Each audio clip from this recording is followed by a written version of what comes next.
What up, chat?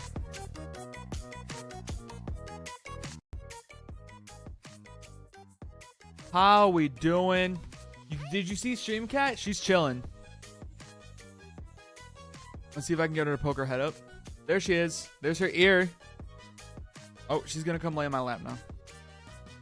She doesn't want to be on. Oh, she doesn't really want to be on camera today, I don't think.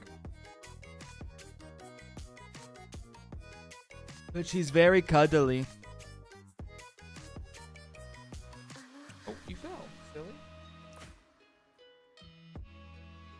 All right, chat. I'm gonna run a quick ad time, to get rid of one of these.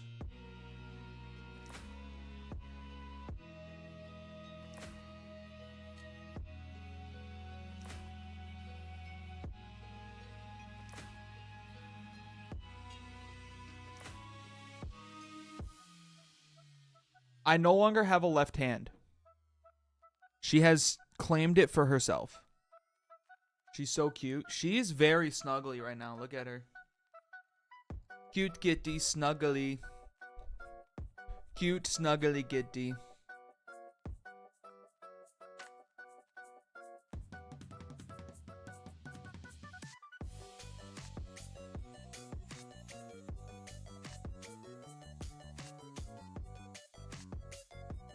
She does have stinky breath.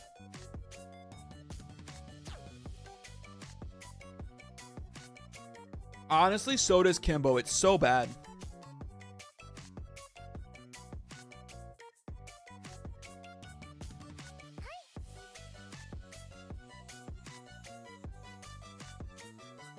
We're gonna start after this song ends, I think.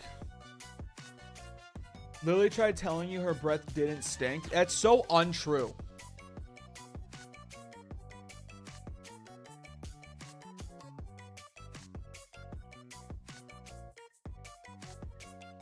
Problem is, my water is on this side. I usually grab it with my left hand. So we might end up with Cottonmouth Revels.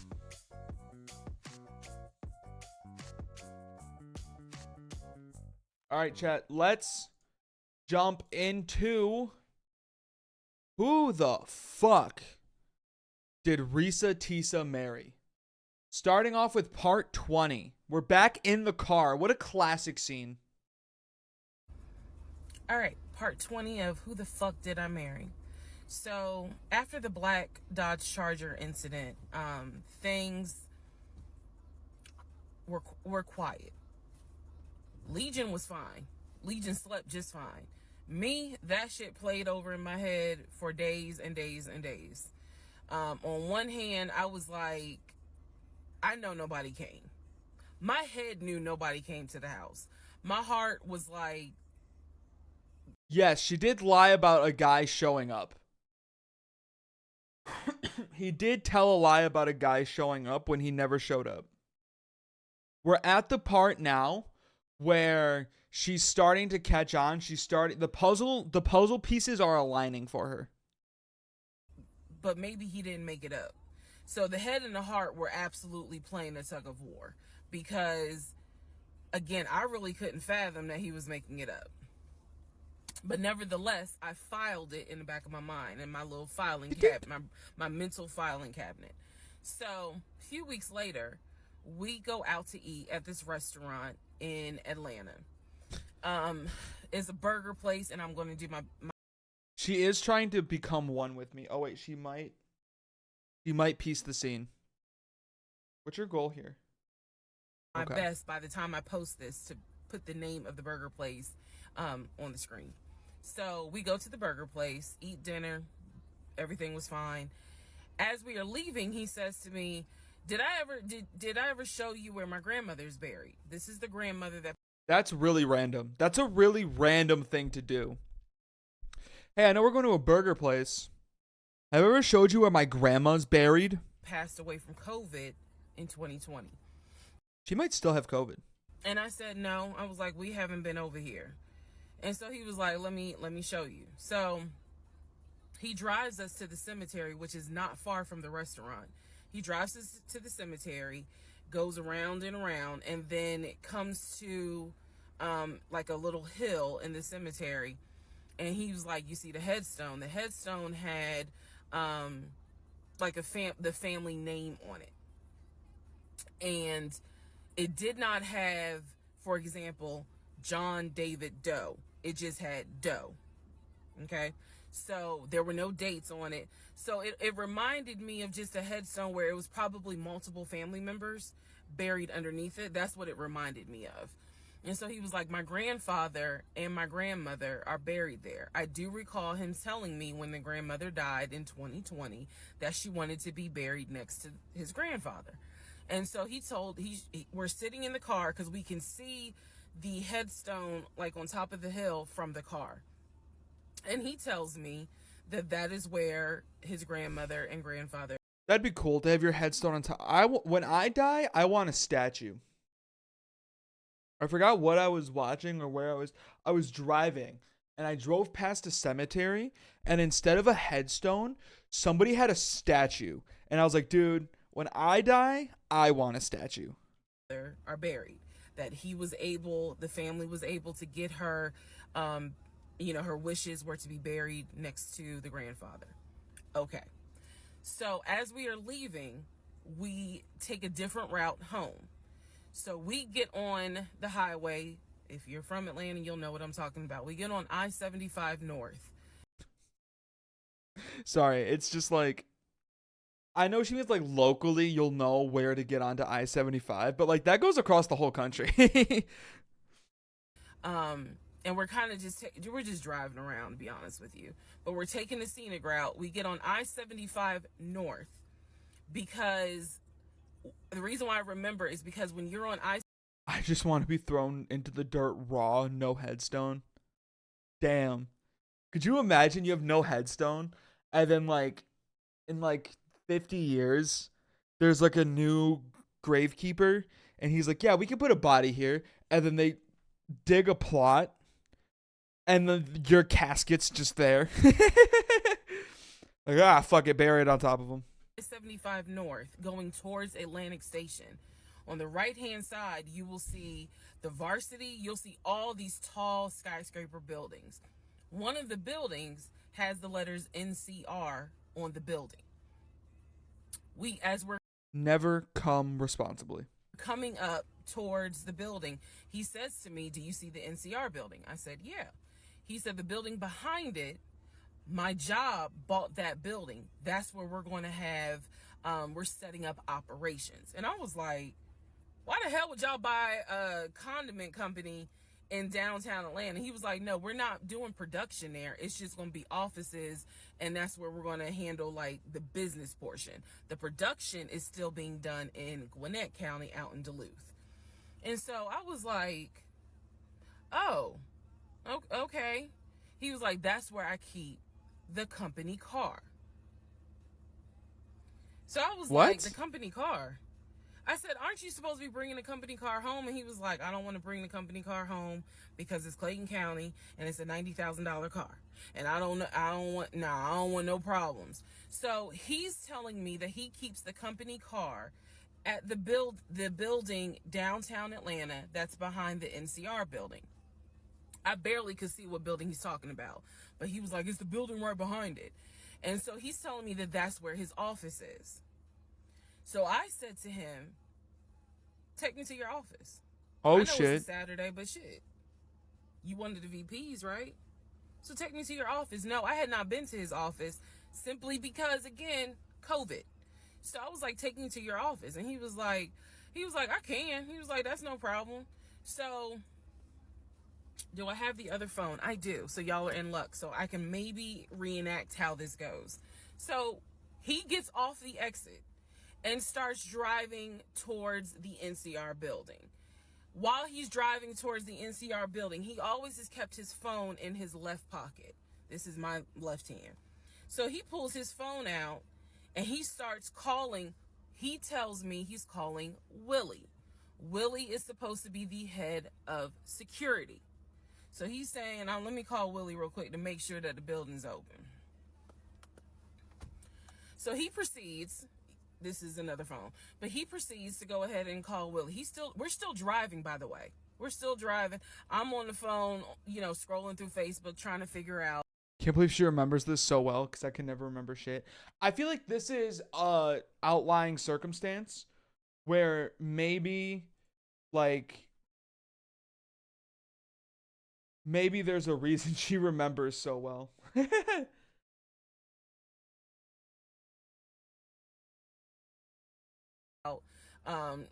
Some random shit, but he's driving with the phone up to it.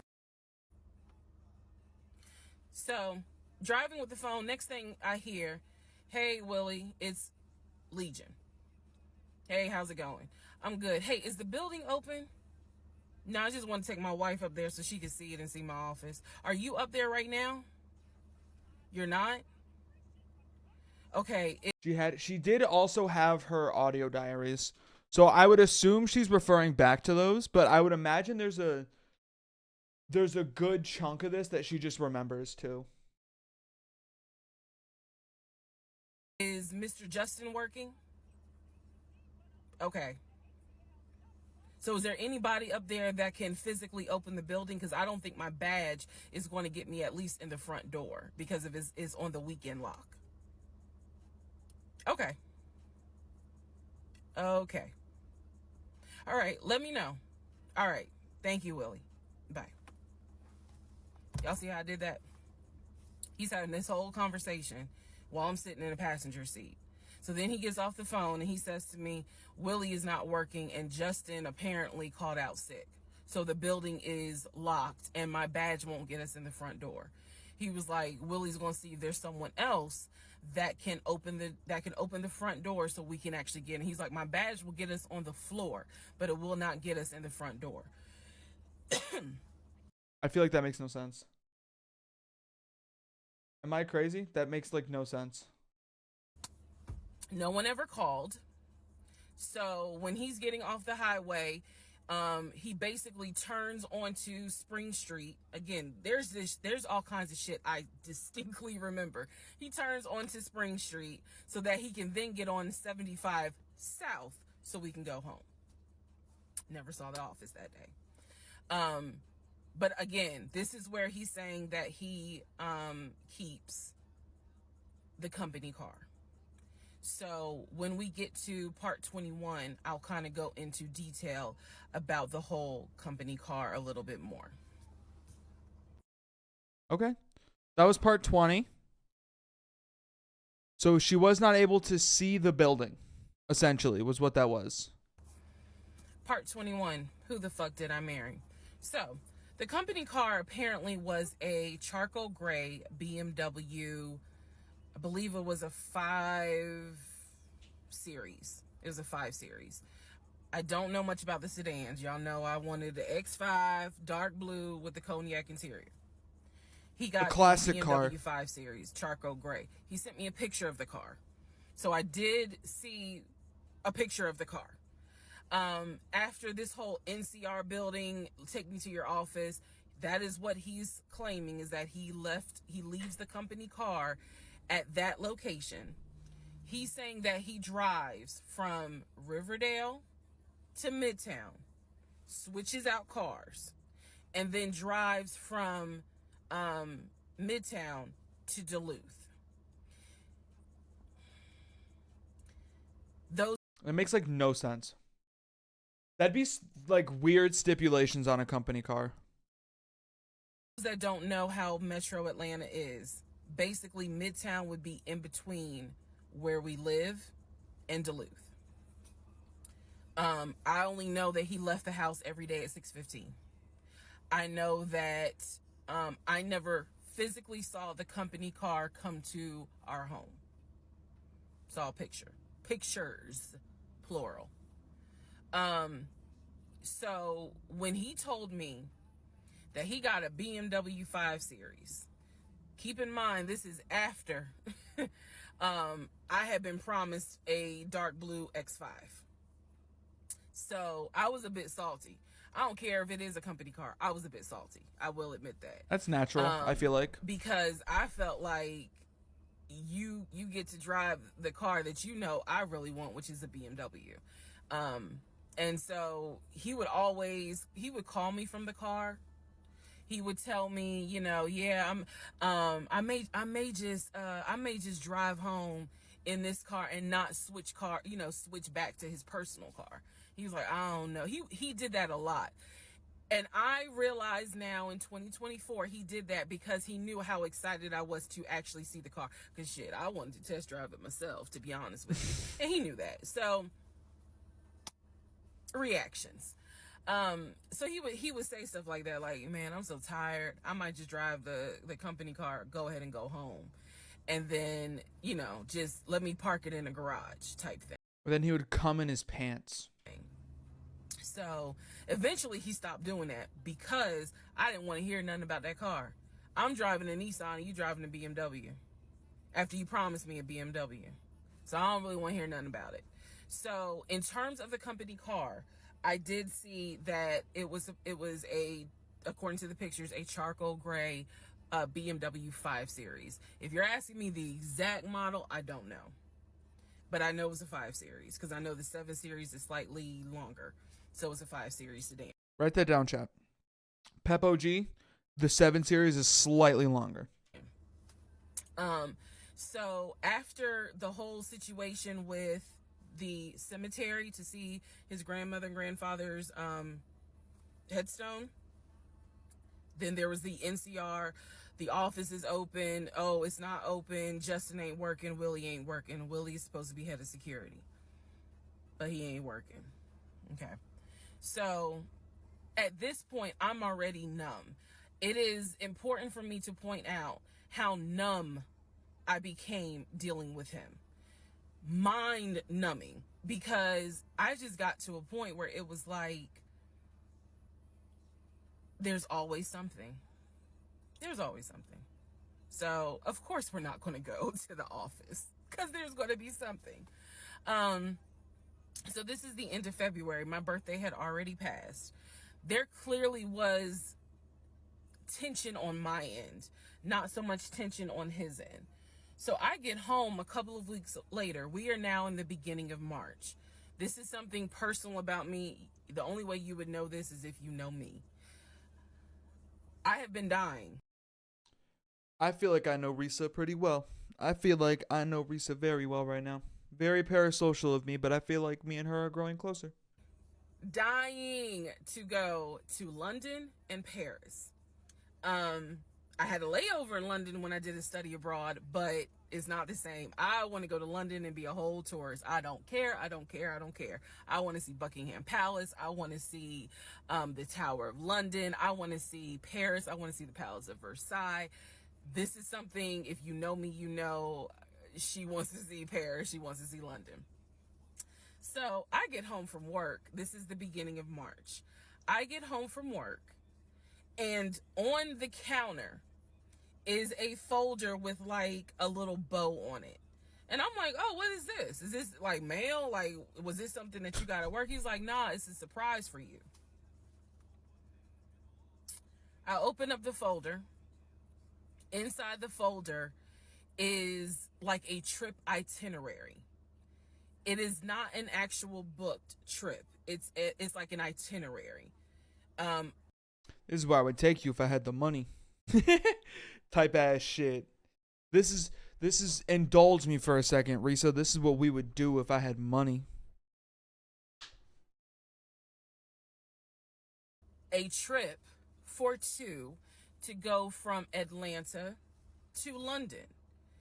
The trip should have happened, and it was the month on there was like July, so it was a summer trip. So he tells me, I'm gonna take you to London.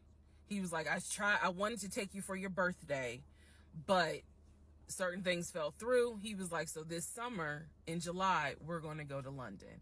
He was like, I've already made a reservation for us to stay at the Savoy. Let me see the reservation.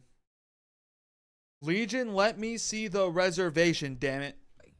Again, there's certain things that my brain just was like, remember that. He said, I've already made a reservation for us to stay at the Savoy. I didn't know, as much as I want to go to London, y'all, I didn't know anything about the Savoy. And so I remember going to look it up because I was like, what is the Savoy? Well, apparently the Savoy is bougie, very bougie. So I was so excited. She is also more patient than me. Like, I feel like at this point, no matter what he says, everything needs a receipt. He could tell me I went to the store and bought a half gallon of milk, and there could be a half gallon of milk sitting in the fridge that was not there this morning. I would want the receipt from it. Like, where'd you go? Kroger? Awesome. Where's your Kroger receipt? You booked me a hotel reservation. You booked me a hotel reservation for Paris. Let me see the reservation. I cannot tell y'all. I want a video of you getting in your work car every goddamn morning with a full 360. How fucking excited I was when I saw that he had printed out British Airways. Like, he was speaking my language. I am one of those people, I'm a planner. So when he's saying, I'm going to take you to London. Come on, Risa, don't be silly. You're not a planner. You're a person. And he took the time to planners are like books and print it out and research this. The way she still believes. I think that's the worst part is going into this. She genuinely thought she found the one. So I think that is carrying this a lot. It is carrying this very far. Also keep in mind, we are now planning a trip to London, but we still have not moved out of where Risa currently lives. Savoy and print it out, and there were different not excursions, but there were different things that you could do. You could go see the Tower of London, you could go see Buckingham Palace. Is the Tower of London different from the Eiffel Tower? That was such a stupid question. God, I'm so hilariously American. Okay, next question. What is the Tower of London? What is the Tower of London? That's not a tower, that's a fucking castle. This is a fucking castle. This is not a tower. Scammed. Changing of the guard. We could go have high tea at certain places. He was like, I don't really want to go, but I know you're dying to go. So he was like, you know I love you, and I would do anything for you. Blah, blah, black sheep, have you any wool? And so he was like, I'm going Yes, sir. 3 bags full. to take you to London in July. The trip did not include Paris. That's fine. But I was so excited. Eddie? So excited. And so this is the beginning of March. I was like, this is great. Hopefully this happens. I knew I needed to renew my passport, and he was saying that he had to renew his passport as well because his passport had expired. So both of us were like, okay, we need to get on this if we're going to try to make it to London in July, and it's now March. Me being the planner I am, I think I went to work the next day and printed out the passport applications so that we could fill it out and go ahead and get that process going. So, needless to say, something must have happened, and I don't remember what it was. We just simply didn't fill out the application for the passport. So, fast forward, we're now at mid-March.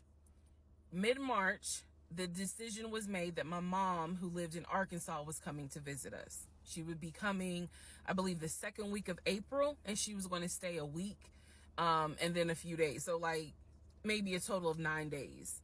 Not quite 2 weeks, but a little over a week. So she was coming in April, and I was excited. Legion was excited because he was excited to physically meet my mom. He had talked to her on Zoom. He had talked to her on the phone, but he was excited to physically meet my mom. And my mom was excited to physically meet her son-in-law. So this is mid-March. I'm going to go into part 22 where I explain what happened with Facebook Messenger. Facebook's getting involved? Oh, shit. Part 22, who the fuck did I marry? So now we are in March. This is right after he had surprised me with Facebook Messenger. It always comes full circle. They started with Facebook dating. Now she's catching his dumbass on Messenger.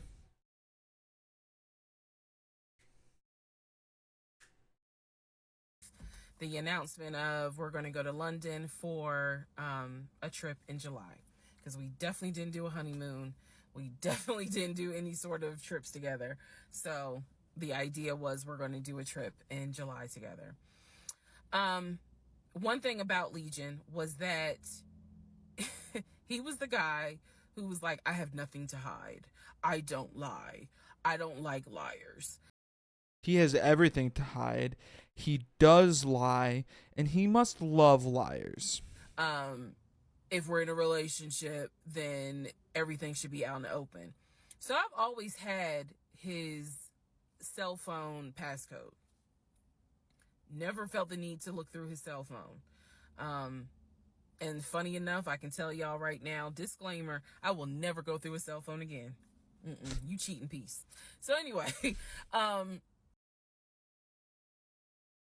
Didn't Metro Boomin and The Weeknd make a song about that? Am I crazy? Metro Boomin and The Weeknd. Yeah, Creepin'. It's this song. Ready to get the VOD muted?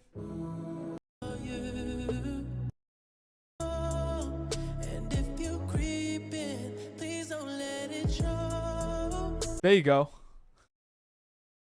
It's crazy. I skipped right to the part I was thinking about.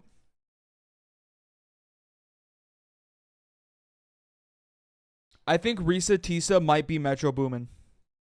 So one day, this is mid-March, going like around March 20th. So we're okay, maybe not. Towards the end of the month. Maybe not. He was in the shower. Keep in mind, my mom is coming for a visit in April. So he was in the shower, and he received a text message on his phone from a woman. That's okay. Back up. I know she's about to say she caught his dumbass cheating. Back up. Was he really in the shower, though? What can we trust coming out of Legion's mouth at this point? Text message, because it was a preview. So the text message was something where if you didn't know the context of the text thread, you could either go left or you could go right with it. So me being... And you know me, I always go right. Just curious, I opened up the phone, put the passcode in, read the text, then read the thread. Come to find out, it was a text from his aunt. His aunt and his ex share the same name. That's why I say it could go left or it could go right. Text was from the aunt.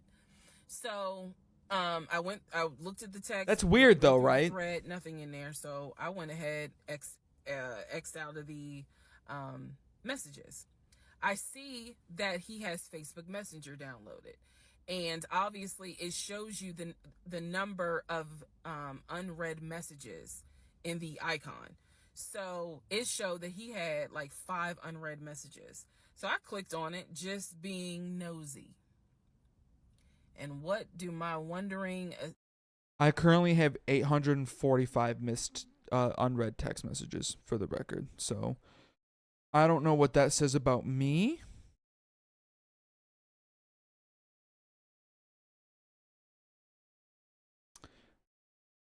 But that's I have 594 now. The receipts. Wait. What am I doing? I'm so silly. I can just show you. One second. Hold chat. You read even the spam. Ready for this shit? The receipts.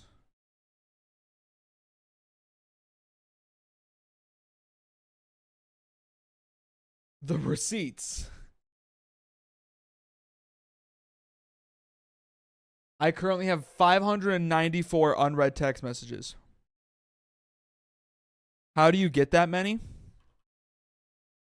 I'm not just gonna open them raw. That'd be stupid. Stop mirroring. It is. Yeah, so it's like something like an automated text thing for my real estate company. Facebook texts me for some reason. My internet payment went through. My a verification code, another verification code, spam text, marketing text, another random text, a text saying that I reset my Adobe password, random group chat,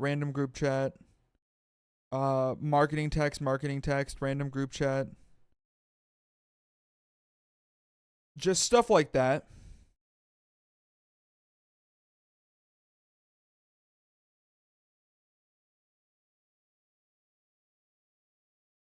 That's all. It's just stuff like that.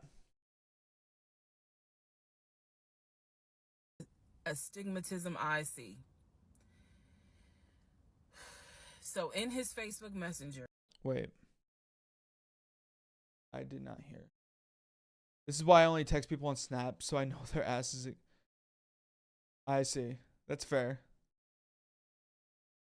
However, though, my inbox is only 23. I have 23 emails, but 300 text messages. It was definitely more than that. 500 text messages.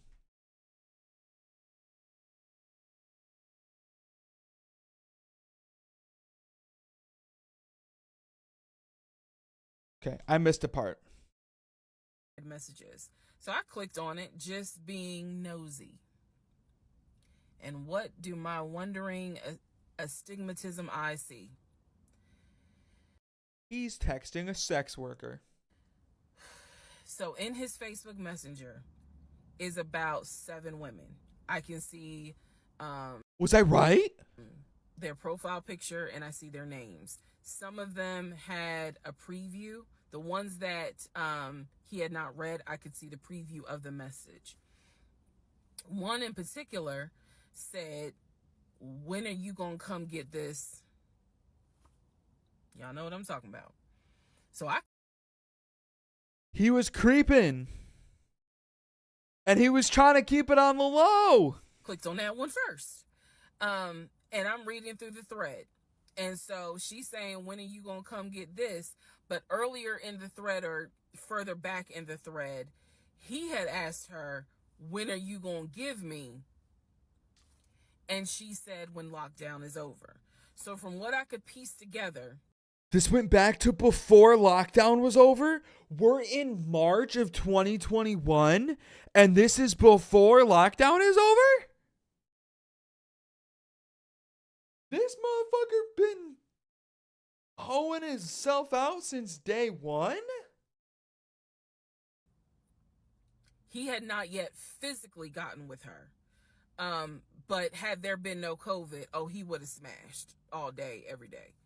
The other messages were innuendos, meaning the other messages from the other women were innuendos. They were not as graphic as the one between him and her. So I'm reading these messages, and what is interesting is that the person I am married to is not the person in these messages. Like, this man was on some nasty shit. And I say nasty. I would argue that's the worst way to find out your significant other has a kink that you don't know. Maybe that's just me, but I would argue that's the worst way to find out about one of their kinks.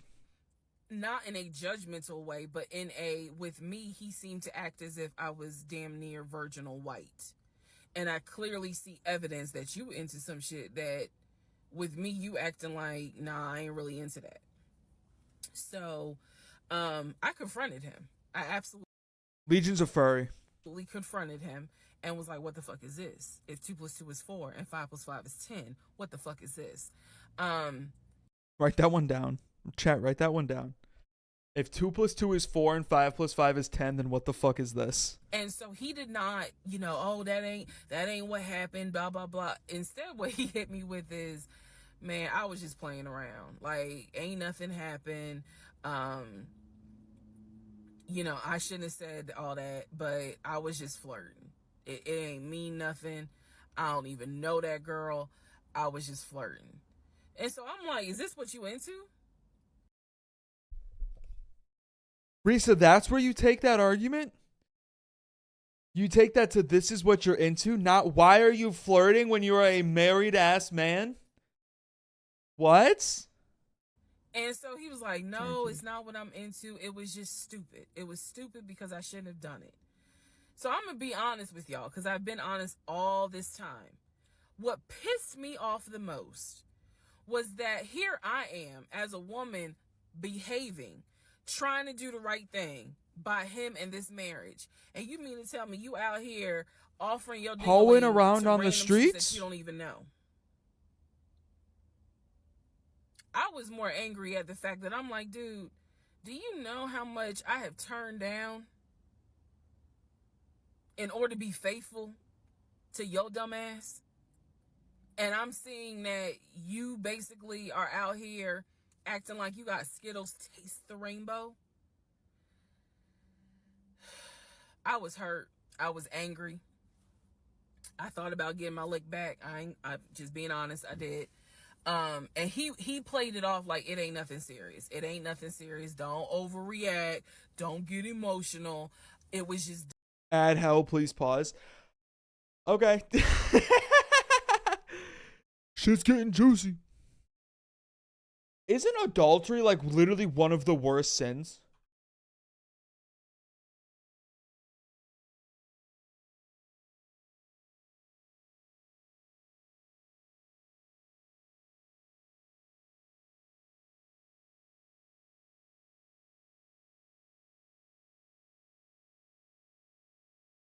Oh my God.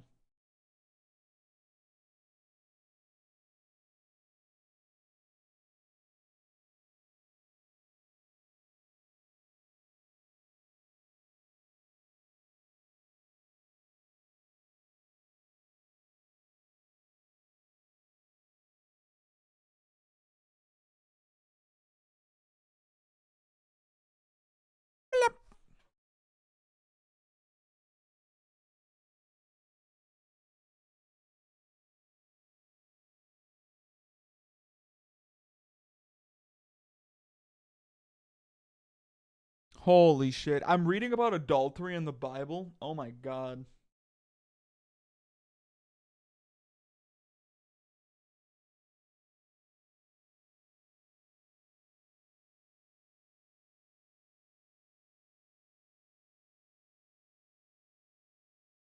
Bless, it's over. All right, let me read you.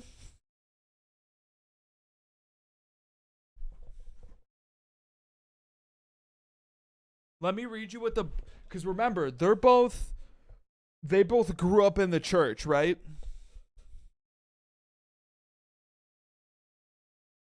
Um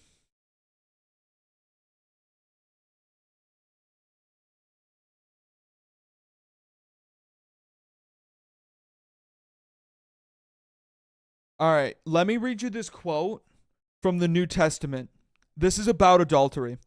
And the man that commit adultery with another man's wife, even if he that commit adultery with his neighbor's wife, the adulterer and the adulteress shall surely be put to death.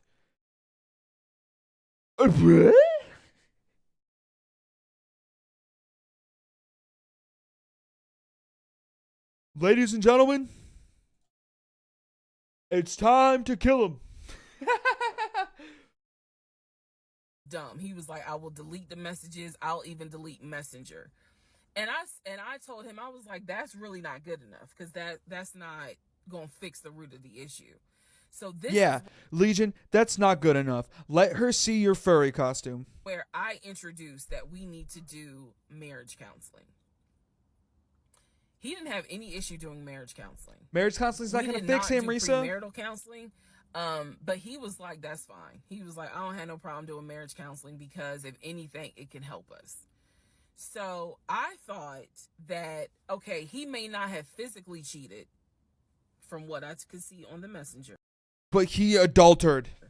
He may not have Damn physically it. cheated, but he damn sure got caught, doing a little something, because they had exchanged pictures. So y'all know what Shit. pictures he sent. And I was disappointed because I don't like men that send those type of pictures. But anyway, that's another issue. So we agreed that we would start marriage counseling.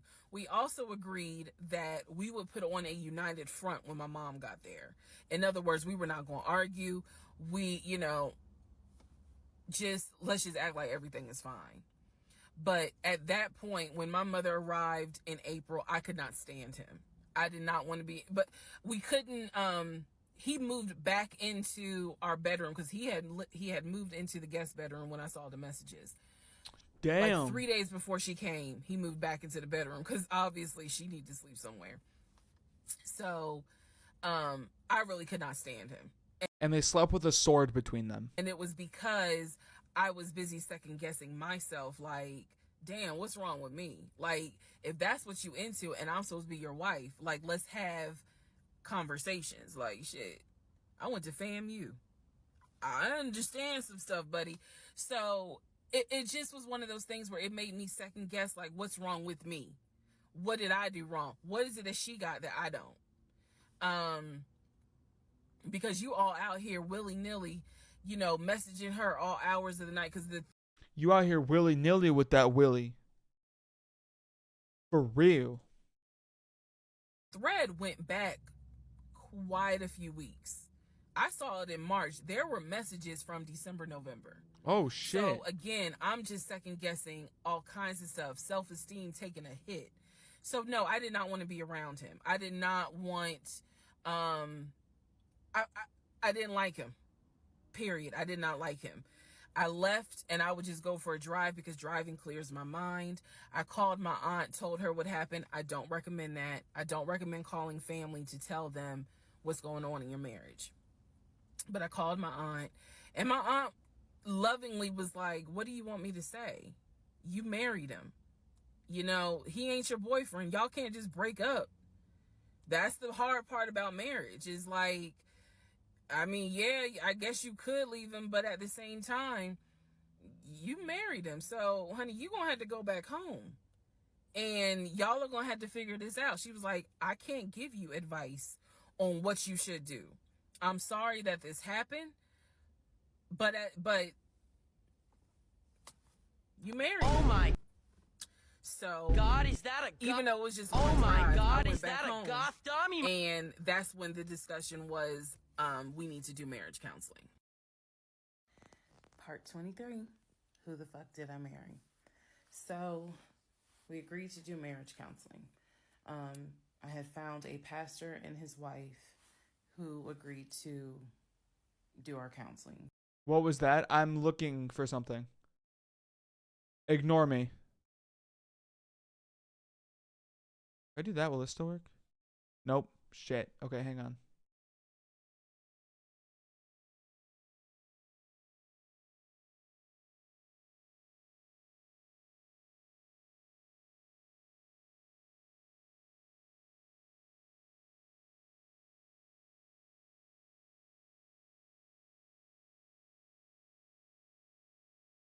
Okay. I have no clue. Ignore that, chat. Our counseling was going to be on Zoom, and it was going to be every other week, every other Tuesday. Initially, Legion was participating in it. His body language seemed to be that he was open and receptive to the marriage counseling. Now, the pastor and his wife were deeply concerned at the fact that we had only been married 3 months and we were already dealing with some form of infidelity. We were in marriage counseling, and as the pastor would put it, there seems to not be any sort of intimacy. They were concerned. rightfully so. I think any person would be if they knew what was going on within those 3 months. So, the pastor and his wife, it is fair to note, we started counseling with them in the spring. We continued counseling with them up until a week before I found out what I found out, and he got kicked out. So, one of the first things that the pastor kind of talked to us about was, what was the deal with the Facebook Messenger stuff? Natural question. And Legion was like, it was stupid. I shouldn't have done it. It really was just attention, and I got carried away. He felt like he was not going to, he kept saying, I'm not going to keep apologizing. I'm not going to keep getting persecuted. After I told you, I'm sorry, I told you I wouldn't do it again, and I want us to move forward. You're either going to forgive me or you're not. The pastor and his wife were like, wow, the audacity is real on this one. So, needless to say, we started moving slowly forward. It was always in the back of my mind, just like it was in the back of my mind with that black Dodge Charger. It was one of those things where, okay, I see how you kind of are moving and operating. He came to me a few days after we started our first counseling session, and he was like, we should get a joint bank account. What he wanted to do was to each one of us have our own account, and to get a joint account for our money to go in there for joint expenses. Now, That's fair.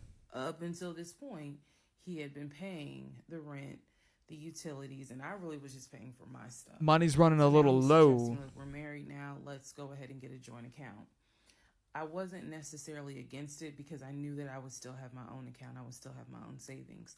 So what I countered with was, okay, let's take a look and see what we're working with. Show me your checking. Let's look at each other's accounts.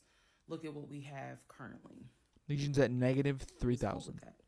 So he shows me his checking account. His checking account available balance was just over 9,600. Mine was just over 1,500. So there was a huge disparity in the amounts. And so he logged in on the phone and turned it towards me, and I could see available checking, available balance, just over 9,600. I logged into my savings. I showed him how much I had in savings. He picked up his phone, logged into his Chase savings, turned the phone towards me. In the Chase savings, it was roughly about 15,000. Jesus. But I also knew that he told me he had a U.S. bank savings and he had an offshore savings. So at this point in time, I asked him, show me the U.S. bank savings. Yes. Show me the other two accounts. Yes. He would not do it. Sus. This became a huge bone of contention.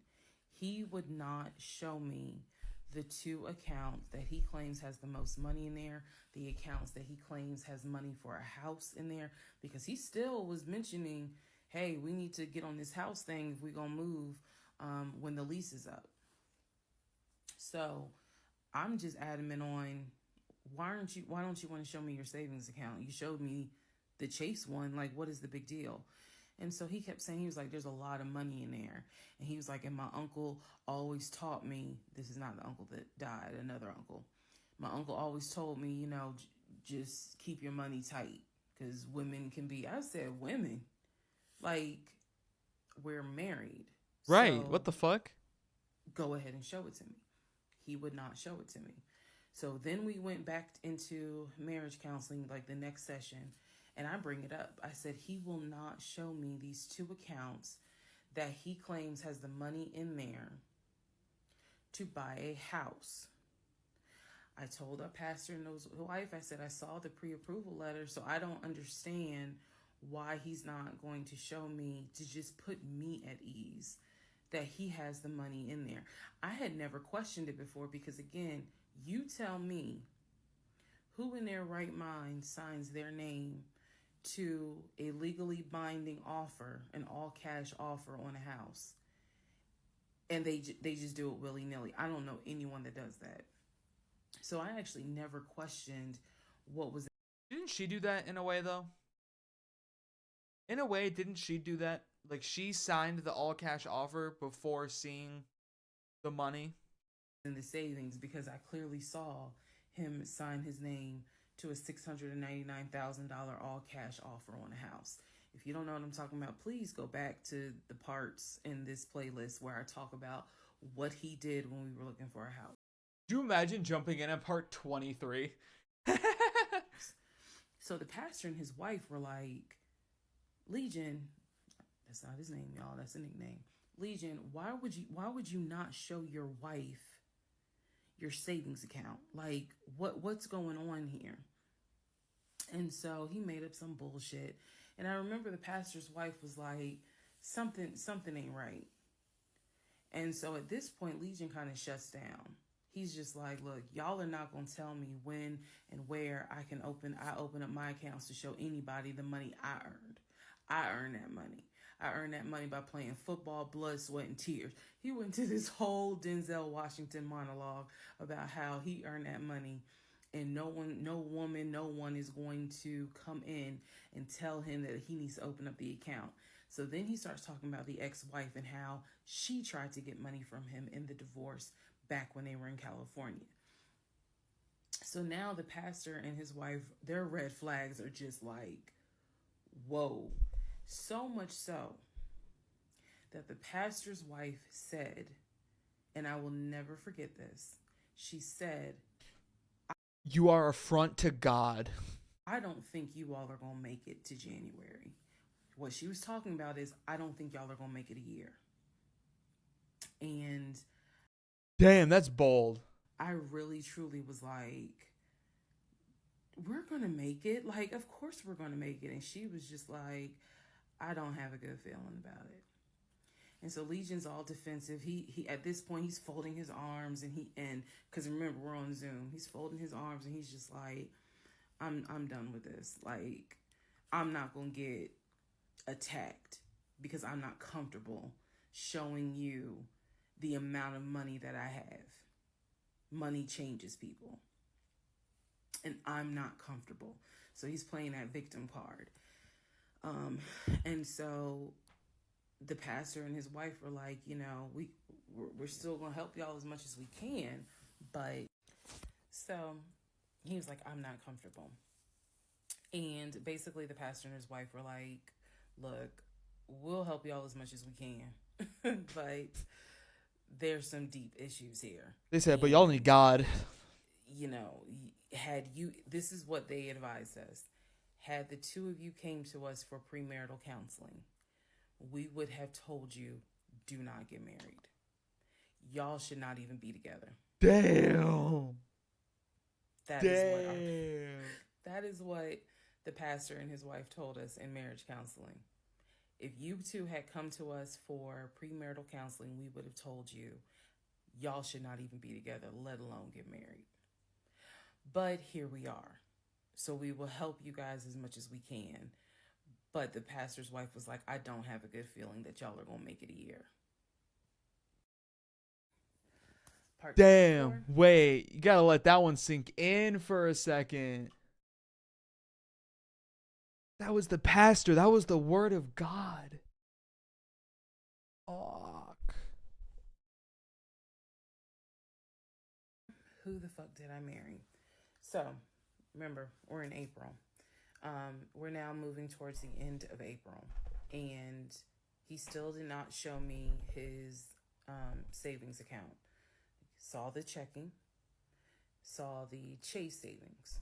So he decides that we should start looking for a house again. Because my lease was up in August. And I made it very clear that when the lease is up, I am moving. I wanted to move to Cobb County. So he was like, you know, we need to get the ball rolling. I didn't want any parts of it. Didn't want any parts of it. He found a realtor. This time it was a woman. And I believe her name was Amber. I think her name was Amber. So he found a realtor and he told her what the budget was. Amber started finding houses. So please understand, or you don't really have to understand, but I believed he was a sane, rational human being. Right. Sane enough that you would not sign an offer on a home if you didn't have the money. That's what I believed. So when we started working with Amber, I believe, showed us 3 or 4 houses. It was not nearly as many as the other realtor, Scott. So one of the houses, absolutely loved. Ugh. I love the house. I really wanted to put in an offer on that house, and I'm going to post it on the screen. The house. Love that house. It was just absolutely beautiful. And once again, he wanted to put in an all cash offer on the house. Oh my God. But before he could put in he had told Amber, I want to put in an all cash offer. And what Amber, the woman, was smart enough to say is, okay, Proof of funds, bitch. let's just go ahead and take it one step at a time. Let's go ahead and get your pre-approval stuff together. She said, I work with a great lender who, if you're not already pre-approved, he can get you pre-approved, no issues.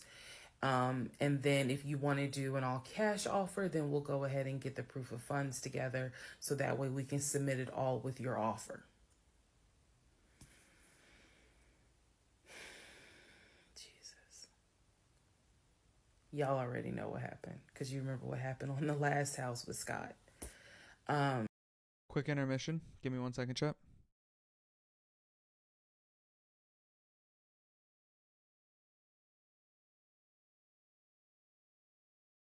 One second.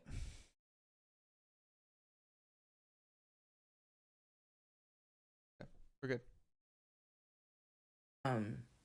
Basically, Legion was like, well, I can get you whatever you need. That's fine. But I really don't want to submit proof of funds unless they accept the offer. Amber, and I don't know where she is. I don't even know if she'll ever see this video. Anyway, let me keep going and I'll explain why that woman has a special place in my heart. So Amber was like, I totally understand, but this is how we're going to do it. I'm going to need that paperwork, okay? And we'll submit it with your offer. She just simply was like, yeah, this is how we're going to do it.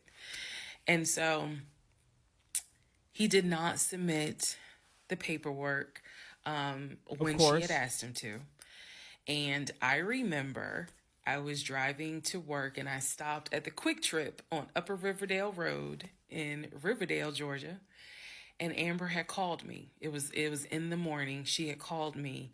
And I believe with all my heart that Amber knew something was up, but she also knew I did not know what was up. So she called me and she was like, I just don't understand. Like, if he has the paperwork, like, you can submit the paperwork.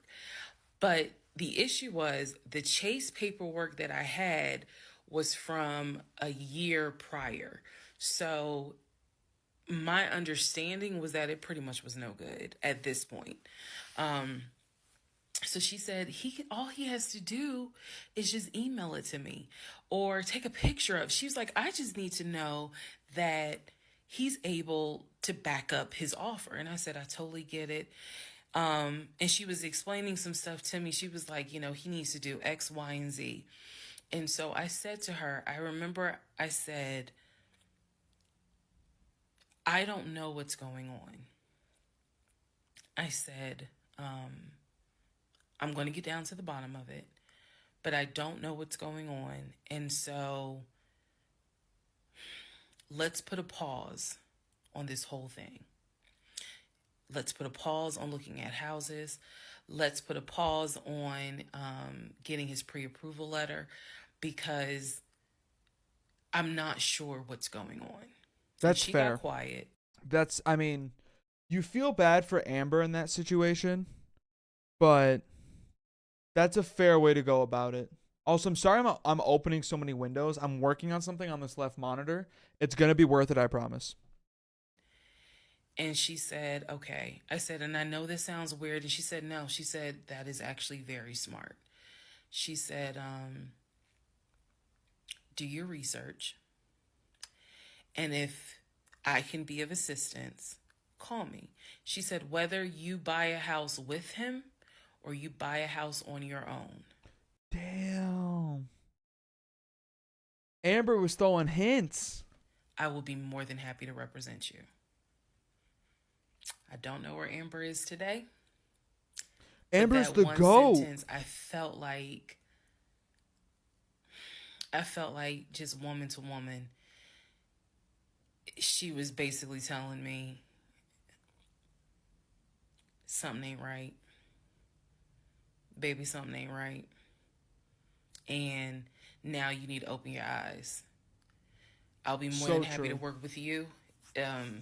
If y'all get your shit together, I'll work with both of you. But whether you buy a house or not, do your research and then let me know what I can do. That was our conversation. Damn. The quick trip on Riverdale Road. So I got off the phone. That was the last time that we worked with any sort of realtor. That was the last time that we looked at any sort of house. And I don't remember exactly what happened after that meeting that day. I do know that when I went home, I simply told him, I don't want to look at a house right now.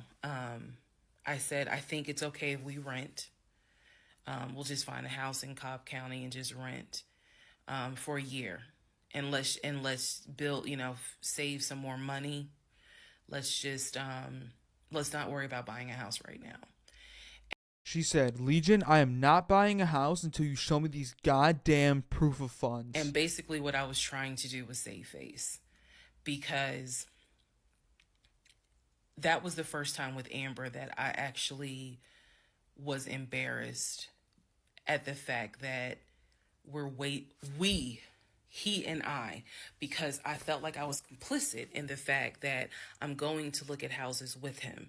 I felt like we are wasting these people's time. I did not mean to waste your time. I clearly see my time as being wasted, but that doesn't mean I need to waste your time. And I felt embarrassed at the fact that we wasted her time coming across as serious buyers. When time came to put up or shut up, nothing was put up. And I knew some men do have problems putting up. And it's okay. It's okay to have those problems. Just saying, some men do have problems putting up. Nothing. I had nothing to add to add to this, because we're talking about a $650,000 house, and I don't make that. I don't make anywhere near that. So it just became one of those situations where I was trying to save face. I was trying to save face with my husband, and I was trying to save face with Amber. And so I did say to him, let's just rent for another year, and then let's see at that time where we are, if we should go ahead and buy. So now is when shit is about to get real. Oh, shit. We're just about halfway through, chat. What I was working on, let me show you. Since Legion couldn't find it himself, I made him a proof of funds statement. I made Legion's proof of funds statement for him. So now he doesn't have to worry. Look at that. There you go, Legion. See, it wasn't that hard. Not a hard thing to do. Took me 2 minutes. On GIMP. I didn't even use Photoshop. Part 25, who the fuck did I marry? So, we weren't looking at houses anymore. We were not working with a realtor anymore. The end of April, I had decided that I wanted to look for another job. I did. The reason I wanted to look for another job is petty. It is. I wanted to look for another job because I was pissed off at the fact that I had basically was dependent on him to help with the car note. So I wanted to look for another job where I could afford life all by myself, including that car note. Basically where Okay, so you could tell at this point she's already starting to think like, okay, maybe he needs to go. I would make more money. I told him that I was going to start looking for another job. He laughed. And his exact words were, "You're not going to leave Georgia State Patrol." He was like, "I swear you love them niggas more than you love me." He laughed. So that fueled me even more. So I was hitting the pavement hard trying to find another job. I was applying to all kinds of places. Got a phone call from my current job. So this is how I ended up in my current job. Got a phone call. They had sent me an email with a background packet. What's a background packet? The background packet was long and extensive, but in the background packet. Oh wait, like their like they want her background. It's a packet of things of her background that they want. It asked for my spouse's full name, my spouse's date of birth, and my spouse's social security number. Oh shit. So I showed it to Legion and I was like, I need your social because, I'm applying for this job. It's a great job. It's way more money. And, we're talking about moving anyway to Cobb County. So this, this is a God thing. He did not want to give me his social. I showed him the paperwork where I was like, look, because we are married, I can't lie on here. So is it a government job, do you think? Do you think she's a government job? Help me. So he writes down his social security number on the background packet. And I eventually turned it in. I had scanned. Okay, remember, chat. She remembered his social security number last time. Do we think she does it again? Probably. I would imagine. Scanned it, saved it in my email, and sent it in. I guess she doesn't have to remember it if she's saving it to her email. And I looked at it one day, just going through it, just making sure I didn't really miss anything. All T's were crossed, all I's were dotted. And I looked at his social, and something about the social seemed different than the social security. He used a different fake social security number? He faked a second social security. I guess we don't know that the first one was fake. One of them is fake. 'Cause I don't know if you know this. You don't get two of those. You don't get two. Your social security number is like a starter Pokemon. You don't get two starters. You get one. How did he get two?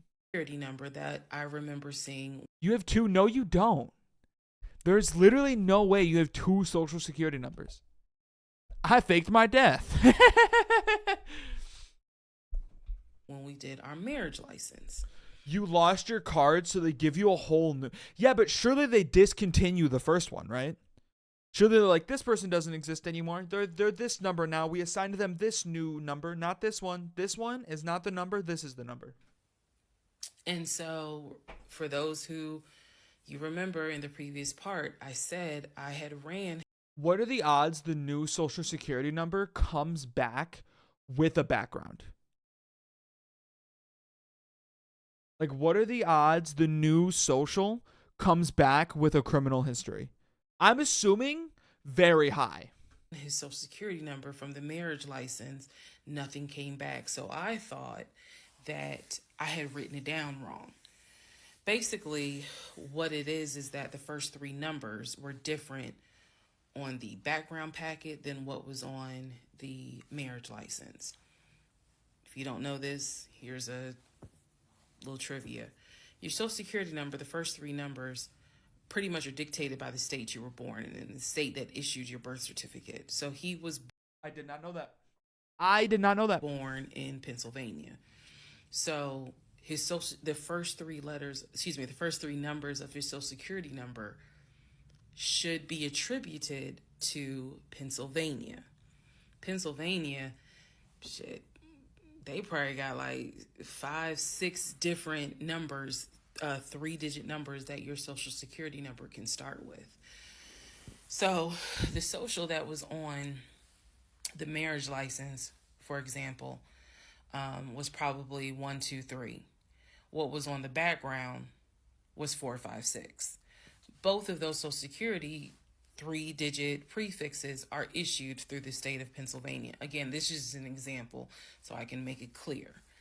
So when I saw his social on my background, I immediately knew that was a different social than what I saw on the marriage license. And when I compared, because I had found a copy of the marriage license that we turned in because I had filled it out on the computer. So sure enough, the first 3 numbers were different. The rest of the numbers were the same. So one of 2 things. Either when I ran his background, I did in fact put in the wrong number, or the number on the marriage certificate or the background packet is wrong. So I decided that I was going to roll the dice and take the social from the background packet. Again, this is the background packet that I had to fill out to get my current job. I was trying to get a new job. Okay, so I took that social and I ran a background check on it. Okay. What came back on this particular background was all the addresses that the social security number, I guess, had been attached to. So all of the addresses, the states were Georgia, Rhode Island, Pennsylvania. What I did not see No California? was California. What? So I thought that was weird. I thought, okay, maybe this is not a complete background because clearly he went to San Diego State. It's on his resume. Right. It's on quite a few things. Social media. He didn't have a LinkedIn, but it was on his social media. So clearly he had been to California. So naturally, maybe I just need to do a different background check. Also to note, during this time, I think I told you guys he had hit his leg at work. So what was happening was it was getting more and more difficult for him to walk. Like, put what did he hit his leg on? On that knee. He was still able to go to work. He was still leaving at 6:15 in the morning. He was still coming back between 3:30 and 4 o'clock. But I clearly could see where he was in pain. He would elevate the knee, ice the knee. It was getting worse. And I was constantly like, go to the doctor. Let me take you to urgent care. He can't. He has 2 social security numbers. They'll catch him. So that they can look at this knee, because you shouldn't still be limping and having a hard time putting weight on that knee. And every single time he was like, oh, it's fine. I have a doctor's appointment on Wednesday. No, the he doctor doesn't. just told me to ice it and to elevate it. This is an old football injury. It happens all the time. It used to happen a lot when I was out in California. So I'm mentioning this knee issue for a reason. But back to the background. So once again, when I ran the background the second time with the second social, it showed me states of Georgia, Pennsylvania, and Rhode Island. And that's all that I saw in terms of addresses. I didn't see anything for California. So by this point, we're moving into May of 2021. Things are starting to reopen. One of the things that reopened was San Diego State. So I called San Diego State. I called the registrar's office. Someone did answer, and there was instructions on how to request a transcript. I was able to try to request it online. You needed the student's name, and I believe you also need their social. And when I typed it in, it said no results found. I believe that I sent an email asking, this person is saying that they were a student there. Can you verify it? The response I got was there were no records found with that social security number. Whoa. So I'm like, okay. I asked him about it. And in part 26, I'll tell you exactly what his response was. Oh, shit. All right, chat. I got to be right back. I kind of have to pee. I'm not going to lie. I will be right back.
Okay.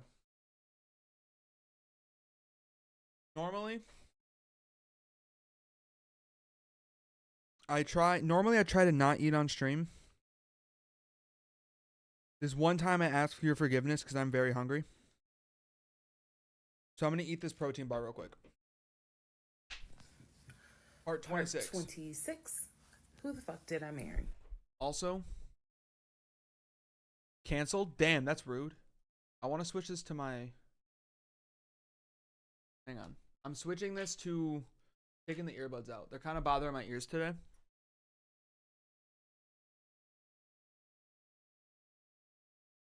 Take this to 6.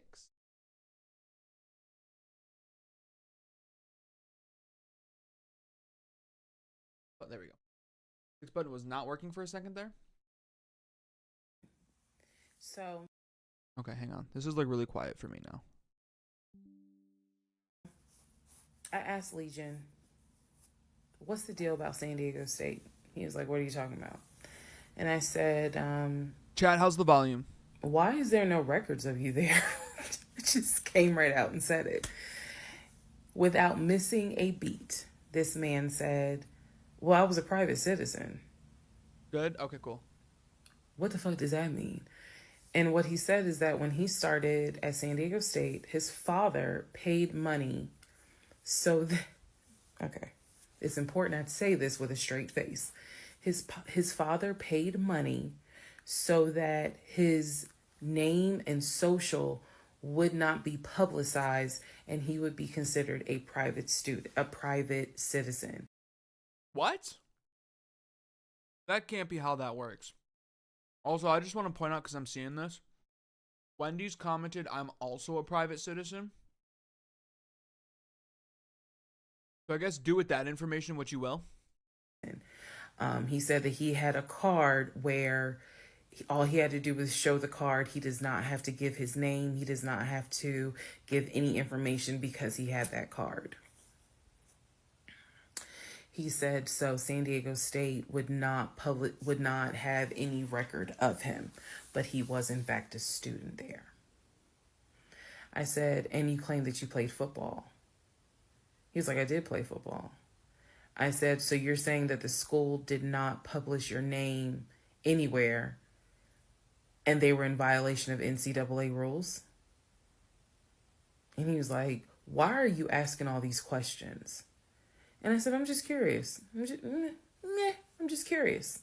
You're saying that you were a private citizen, but yet how were you in compliance with NCAA if you were a private citizen and they did not publish your name on any roster? So that was his excuse. He was like, all I can tell you is that I was a private citizen. My dad paid for it.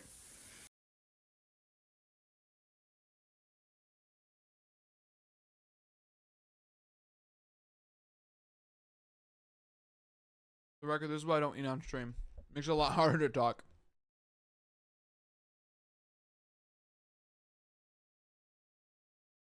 But she is holding his feet to the fire, and it's amazing.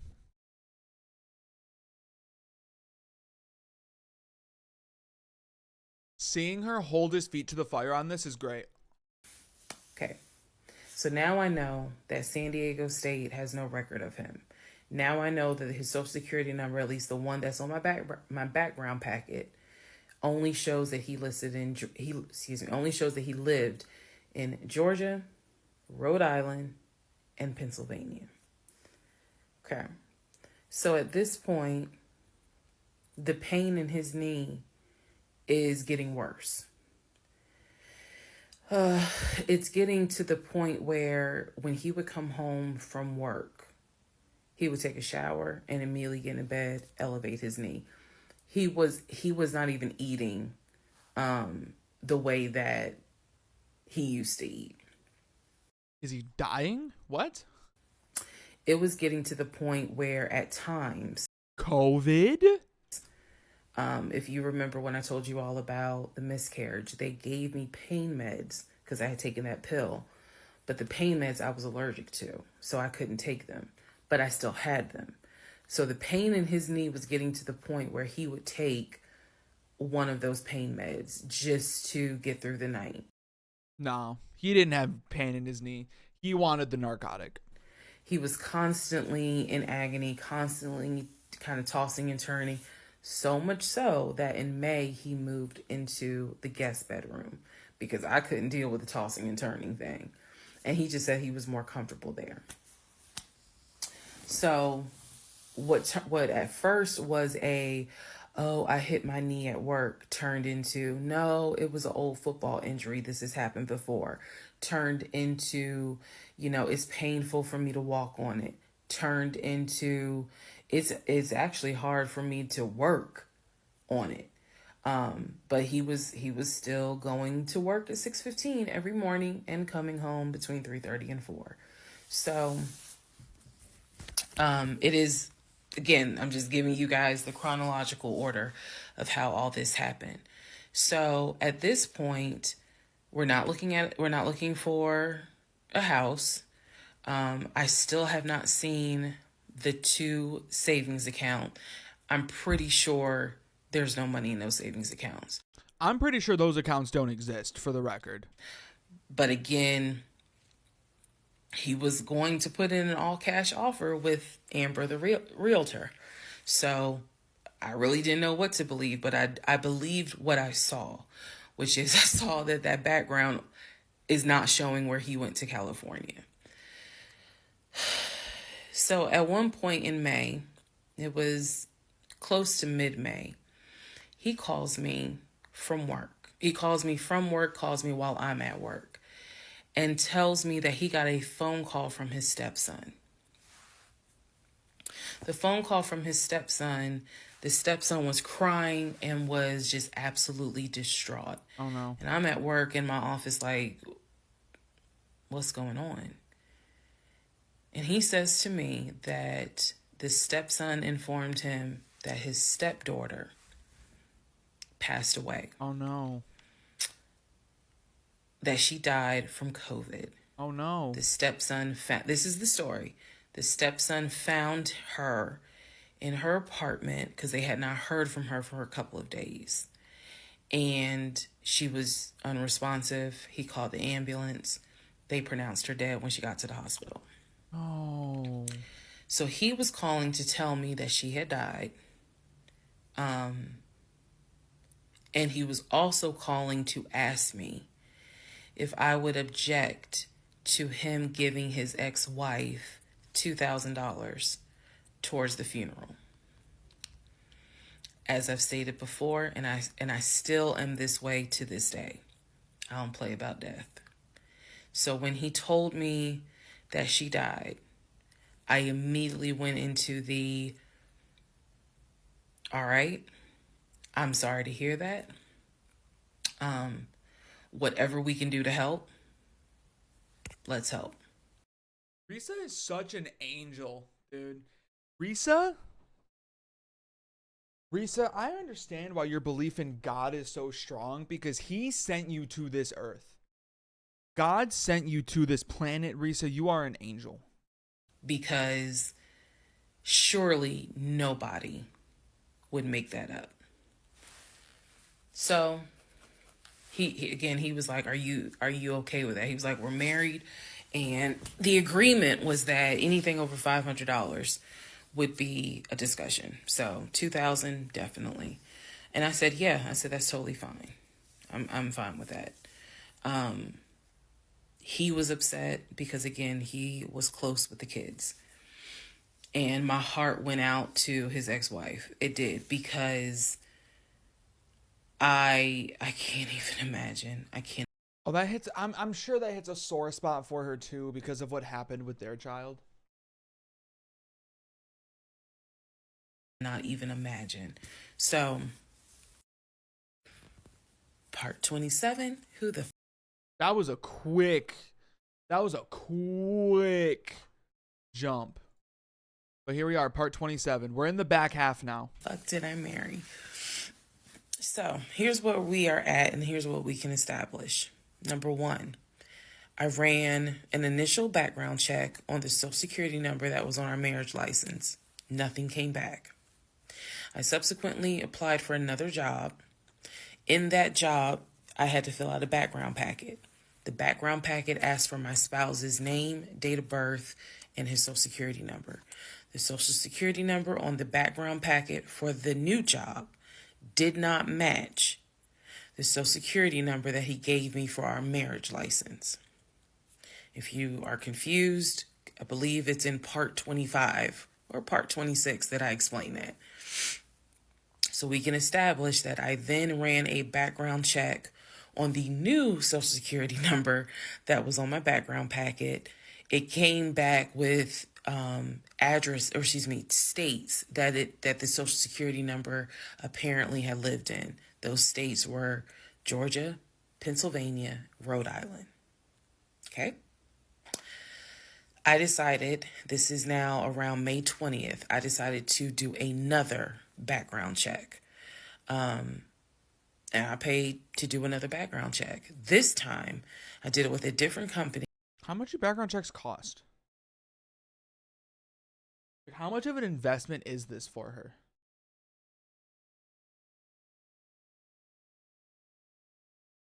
That's what I want to know. And not only did it give me the addresses, not only did it give me the states, it gave me addresses, and it also gave me names of people who were like associated with Legion and that address. Wait, that's huge. One of those names was his ex-wife. I've always known, he's always told me the name of the ex-wife, but now I see it when I ran his background. I did a search for her on social media. She was not there.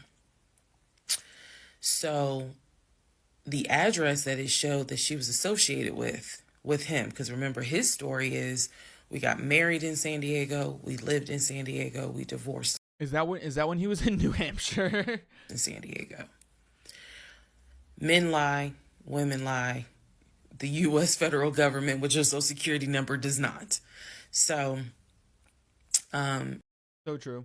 He's saying he was always in California. His social security number never showed that he was in California, according to the background check.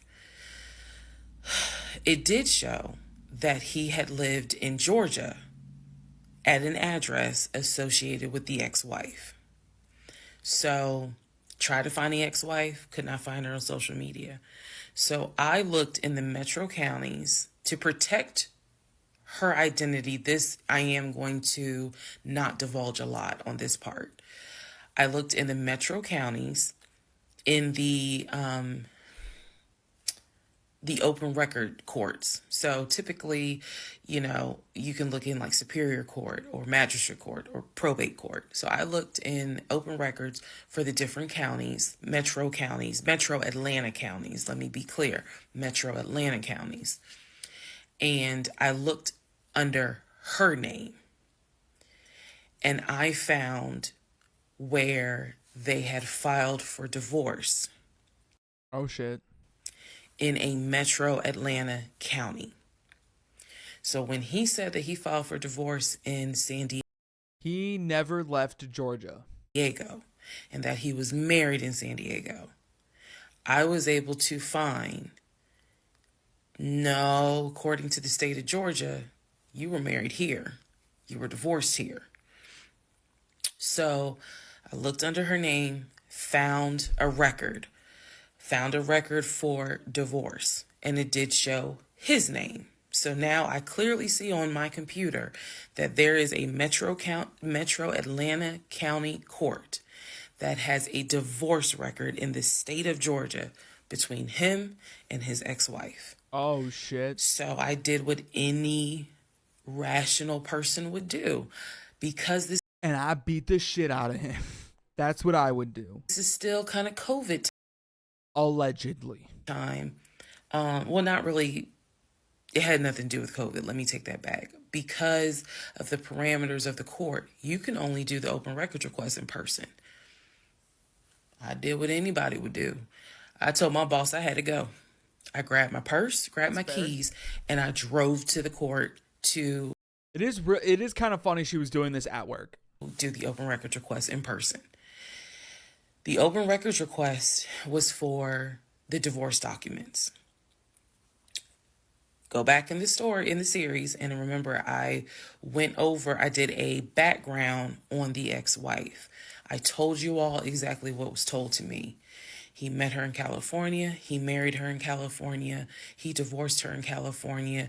It's the classic Legion origin story. Everybody knows it at this point. Because she cheated on him. He filed for divorce. She tried to get spousal support. It was going to be a little ugly. He was helping her with the kids. That was the story that was told to me. So, went to the court, filled out the paperwork, got the open records request for the divorce decree, for the divorce records. First thing I see, he didn't file, she did. Second thing I see, they didn't make it more than 6 months. No. I see the date of marriage. I see the date of dissolution. 6 months. Third thing I see, he was served in Metro Atlanta, which means that at the time of the divorce, he was living in Metro Atlanta. No. California was never mentioned. Fourth thing I see, he filed what is called a pauper affidavit. If you don't know what that is, I'm going to do my best to explain it real quick. Basically, he filed an affidavit with the court saying that he is so poor, he could not afford the fees to pay for a divorce. He couldn't afford a filing fee. He couldn't afford a service fee. That is what a pauper affidavit is for. All of this is in the divorce documents. She had filed. She said it was irreconcilable differences. She was not requesting any money whatsoever. And both of them had signed a pauper affidavit. He was served. Oh my God. In Georgia at his previous employment. According to the divorce documents, he was served at like a grocery store. That is what was listed as his employer. And it had a date of when he was served. So I see all of this in one day. I also see where on the divorce documents, she listed her name, her address, and her phone number. Risa gonna reach out? Is she gonna reach out? So I did what any rational person would do. I wrote down the phone number. There was a 50-50 chance that the number was already disconnected. She could be like me. I'm one of those people. Honey, you can sneeze at a 27-degree angle. I will change my number so quick, you ain't even know what hit you. You can talk to me at 5 o'clock and at 5:05, my number has been changed. So she could have been like me and the number is not even active. Or she could be like some people I know who have kept their number since kindergarten. Either way, I wrote the number down. I mean, obviously, right? That is the logical thing you do, is write down the phone number. Left the court, and I immediately went back to work. And the same friend who helped me when I had my miscarriage, I told her, I was like, I got this phone number.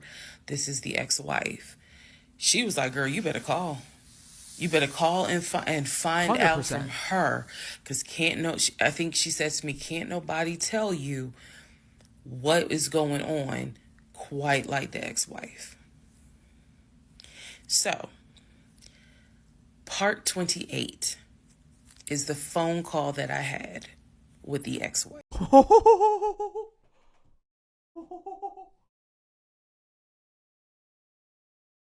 Oh, shit. As the series has gone on, it's getting juicy. She's getting better at structuring when the TikToks end, and it's so much better now. Like, in the beginning, it was like, it felt like she was just talking, and the TikToks were just ending and picking up. But now she's, like, leading into it. And she has, like, a previously on segment. Dude, this is great. This is structured well. This is told well. This is awesome. Part 28 of Who the Fuck Did I Marry? So I had the phone number, went back to work. My really good friend was like, you better call her. You can use my phone, but call her. Oh, shit. Wait, the captions are fucking up. Hang on.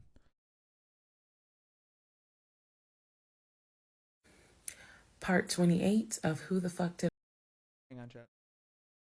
1 second. On part 20.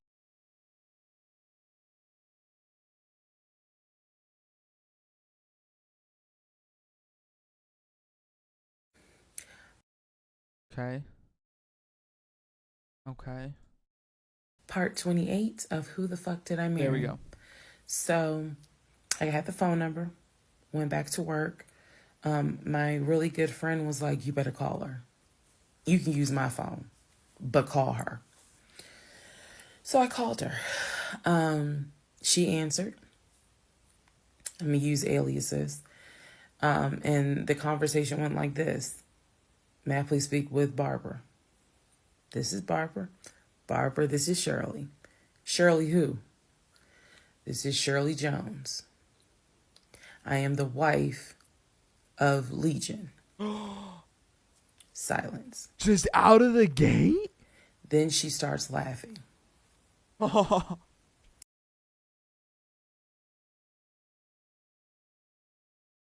Okay. And she said to me, and I quote, "If you were calling me, then I know it's bad." I chuckle. And she said, girl, let me tell you how bad this shit is. I said to her, I'm not trying to bother you. I'm not trying to disrupt your life. I answers. said, I am literally coming to you on some woman-to-woman shit. I said, because you are probably the only person who can help. She listened. She was gracious. And she said, what is it that you need to know? Or what is it that you want to know? Tell me everything. And I said, I understand that you and my husband talk and communicate. And she immediately said, what? No, we don't. And I said, okay. She said, one thing you need to know about Legion. She said, whatever he tells you, the opposite it is true. A lie.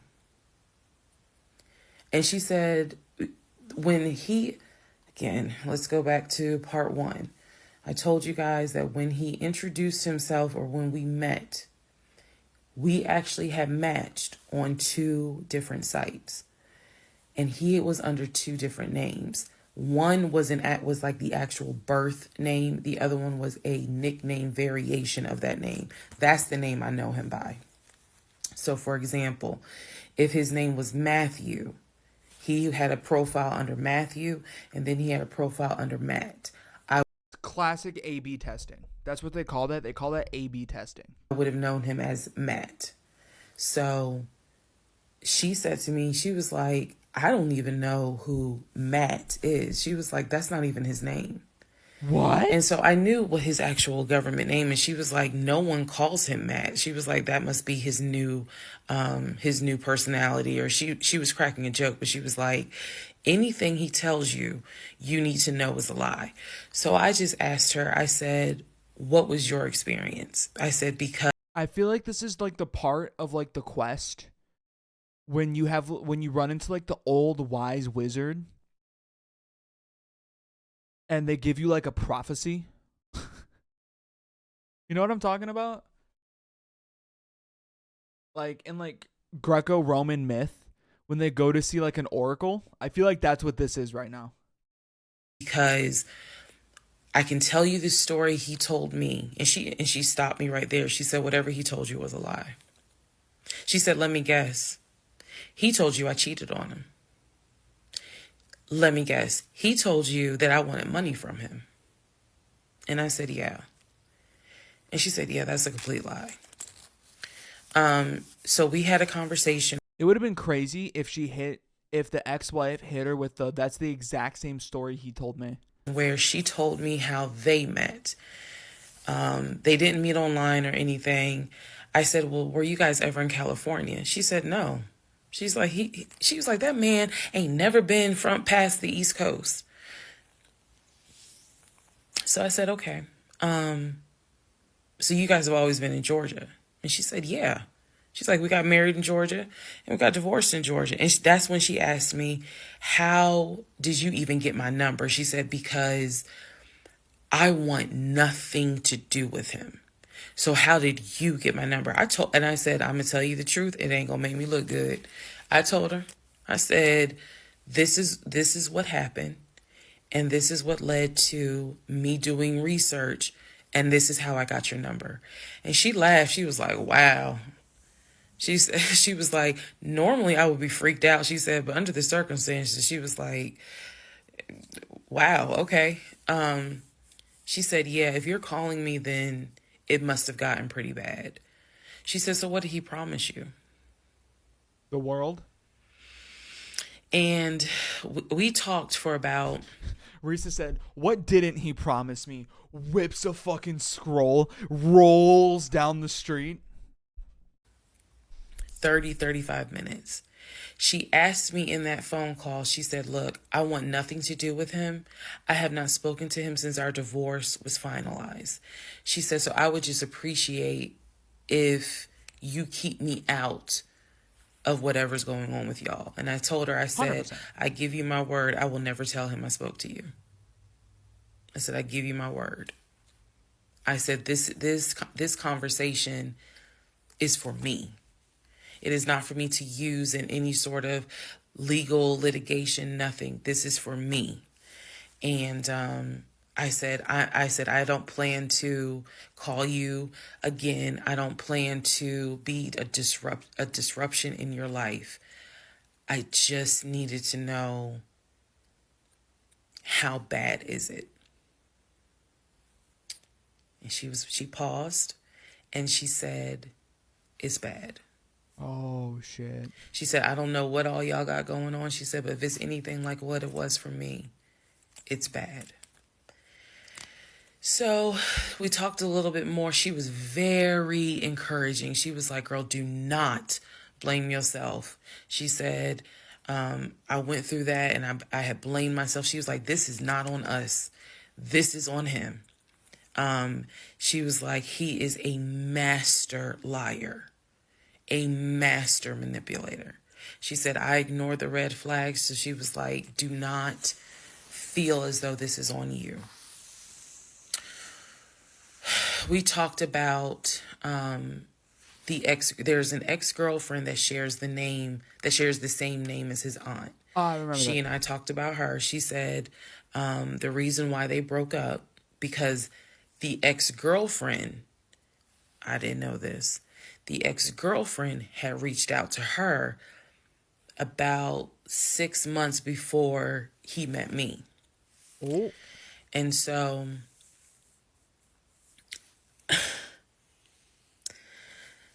the ex-girlfriend lived in California. Douglasville. Oh. On Legion's driver's license, he had a Georgia driver's license with the Douglasville address. What he told me was that it was the address that his sister, because remember I told y'all his sister Shantae lives in Douglasville. She's a nurse, married with 2 kids. Is it the ex's So he told me address? that the address on his license, it was his driver's license, was to Shantae's house. The ex-wife is telling me, no, that's the address for the ex-girlfriend. He had moved in with her.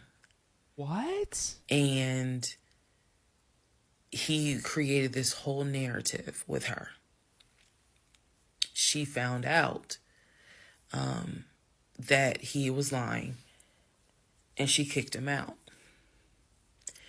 And so I guess after she kicked him out, she then reached out to the ex-wife, kind of the way I did, for confirmation.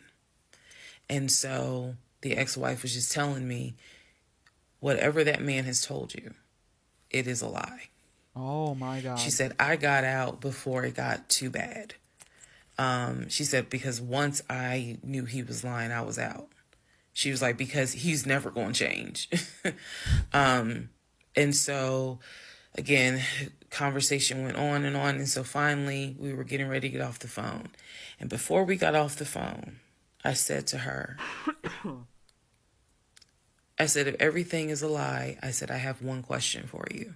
And she said, sure. Is your daughter dead? I said, how is your daughter?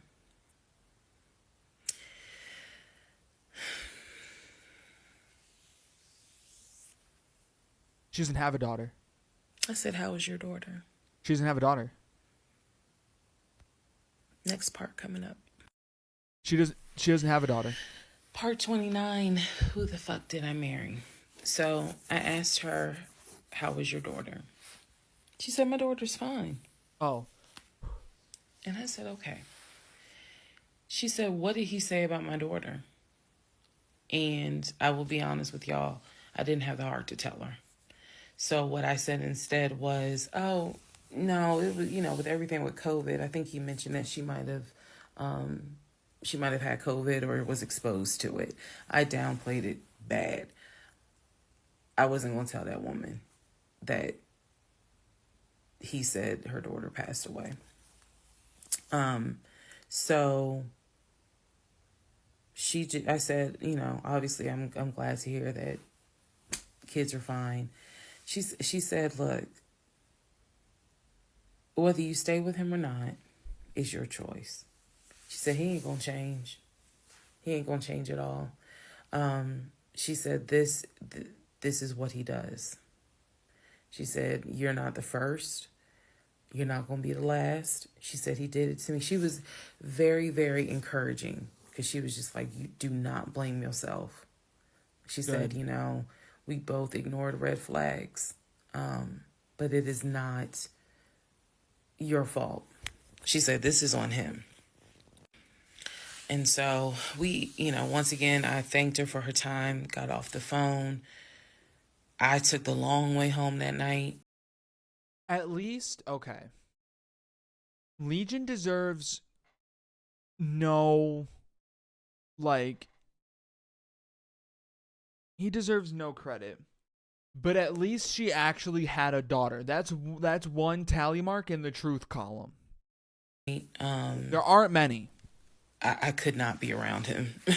I could not be around him. I had to figure something out. I had to figure some things out. So I took the long way home. What does that mean? It means that I probably could have taken 75 to 285, but I probably took 20 to 75 to 285 to 675 kind of thing. Like I just took the long way. You took the long way home. A couple of days later, because my mind was spinning. A couple of days later, at this point, I'm turning into the FBI, CIA, and Homeland Security all in one. Literally. I'm trying to find everything. And he's carrying on his business as usual. Nothing changed with him. He had no idea that I had spoken to the ex-wife. He had no idea I had gone to the court and saw his divorce documents. He had no idea. Huge. So, a couple of days later, I decided to look up his mother's obituary. Look up the mother's obituary. And down at the bottom where it talks about, she's preceded in death by, and it lists all the people, the family members that died before. And then it says, leaving behind to cherish her memory. It lists the husband, her husband, excuse me. Let me start over. It lists her husband, which is Legion's dad. It lists Legion's brother that lives in Philly and his wife, because again, this is she passed away in 2015. So it lists Legion, the brother in Philly, and his wife and daughter, her granddaughter. It lists Legion and his wife, I think it was like Latoya or Le something. Who? Le something. It did not list the ex-wife I just spoke to. And it clearly said Legion, his wife, Latoya. Then it listed the brother in Nashville, his wife, Jane, or whatever. So I'm thinking to myself, there's two things I was thinking immediately. Number one, who the fuck is Latoya? Who is Latoya? Never heard that name before. So I was thinking, who was Latoya? And then number two, where are the two sisters? Shantae and Kim. Shantae lives in Douglasville, married with 2 kids. Kim lives in Augusta, and I believe he told me she worked at like Procter and Gamble. So why aren't they listed on here? Because apparently, go back to the video. I posted it on there. I gave y'all background on the family. He apparently was one of 5 through both parents. Brother in Philly, older brother, younger brother in Nashville, an older sister in Douglasville, and a baby sister in Augusta. So why is it on his mother's obituary there's only three children named? Where are the 2 sisters? So I'm even more like, what in the hell's going on? And then I started thinking to myself, why wouldn't they list Shantae? Like, they talk all the time, so I know that they're close because he talks to Shantae all the time. So I really was confused. Again, keep in mind, I'm trying to give y'all insight into how I was thinking May of 2021, because I still didn't find out a lot of stuff at that time. I found out enough to figure out, okay, it's not a question of if he's lying. That was over. It's not a question of if he's lying. The question now is becoming, what else is he lying about? Oh, shit. So we had the phone call with the ex-wife. Now I see an obituary that apparently there's another wife. I know on our marriage certificate, it only states he had one previous marriage.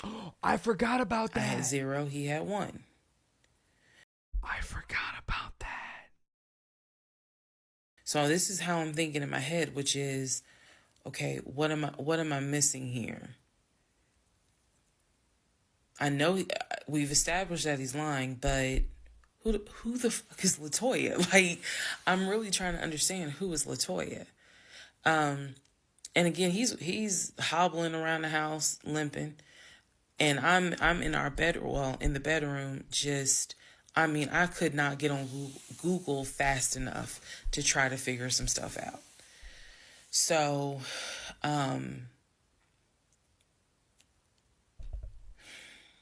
see the mom's obituary, study it, and at this point, I'm now trying to figure out, okay, what's the game plan? What is the game plan? And that's where we are about to get into the next part. Oh, shit. There's so much lore, dude. All right, part 30.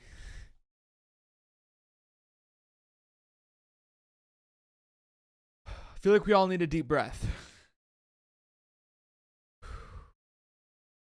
Okay. Okay, part 30 of Who the Fuck Did I Marry? So I'm going to use this as a clarification video. So we're going to use part 30 as a stop. Let's clarify some things. I've done that before on a previous set of videos, so I think it's just important to do that so that way I can try to address some of the things that I have seen in the comments, both supportive and just downright mean. But let me clarify some stuff. Who's being mean to Risa in the comments? That is unacceptable.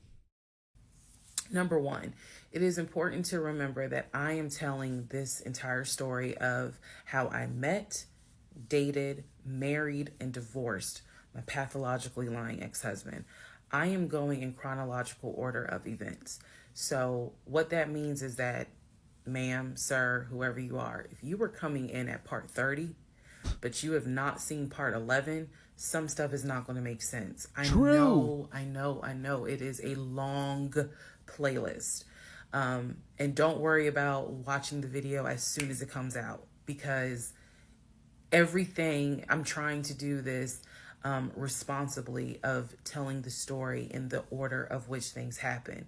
So I say that to say, please, if you're able to, start at the introduction disclaimer video. Start with part 1 and then just watch each video, because a lot of the questions people are having that I'm seeing in the comments, and I say this respectfully, is just because you did not go to the other videos and watch them in order.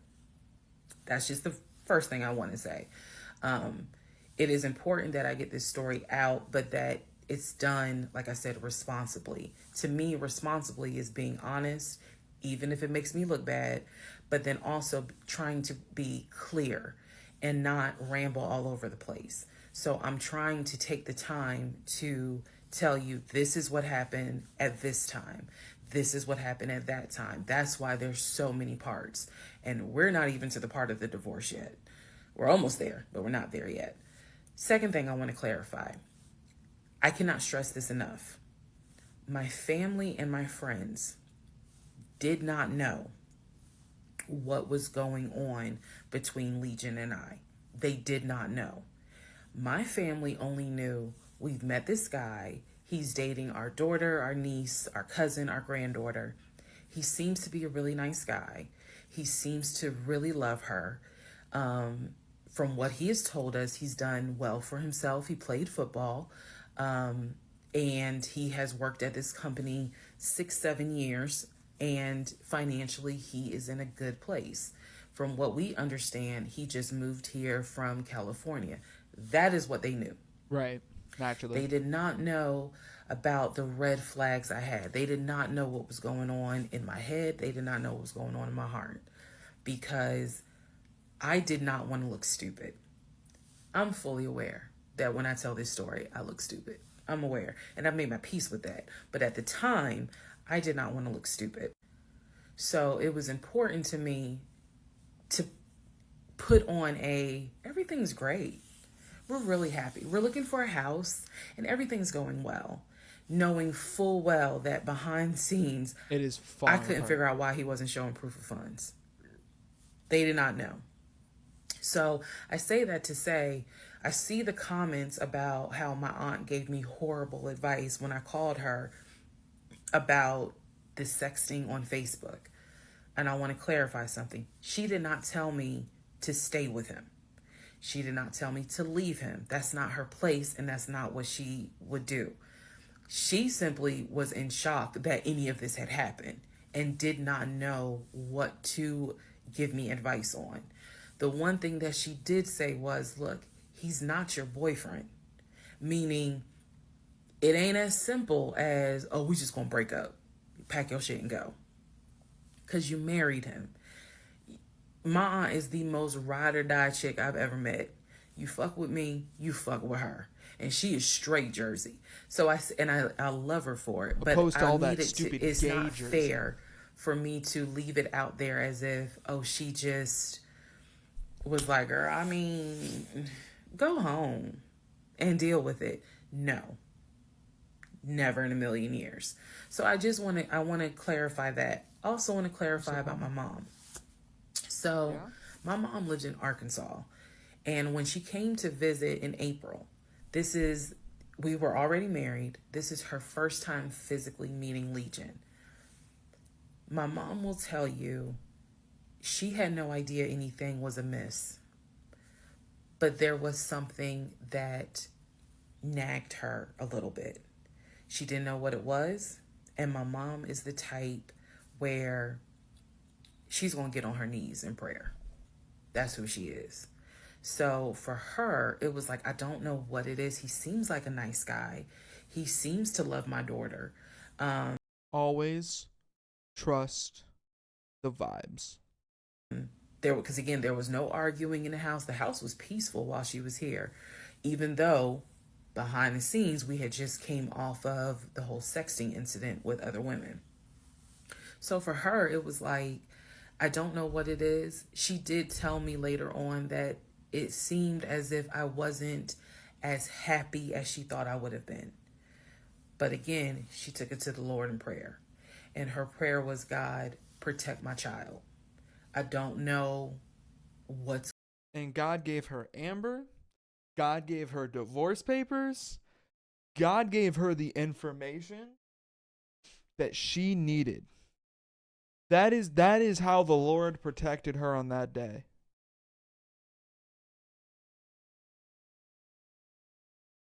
And everybody knows. Now we know. And knowing is half the battle. So there was some protection there. What's going on? but protect her. That was my mom's response. So she did not know, she did not pick up or overhear something that was going on while she was here. She had a candid conversation with Legion, and Legion kind of came across as, I miss my mom. He missed his own mother, and so he called my mom and doted on her, again putting on a charade. And so for her, it was like, bless his heart. That's what she said. Bless his heart. But no, she did not know the specifics. Nobody knew the specifics. They didn't know the specifics until we're talking May, June of 2021. They knew that we were looking for a house. They knew that the house fell through. They did not know about the proof of funds. They did not know that he wouldn't show me the savings account, the offshore account.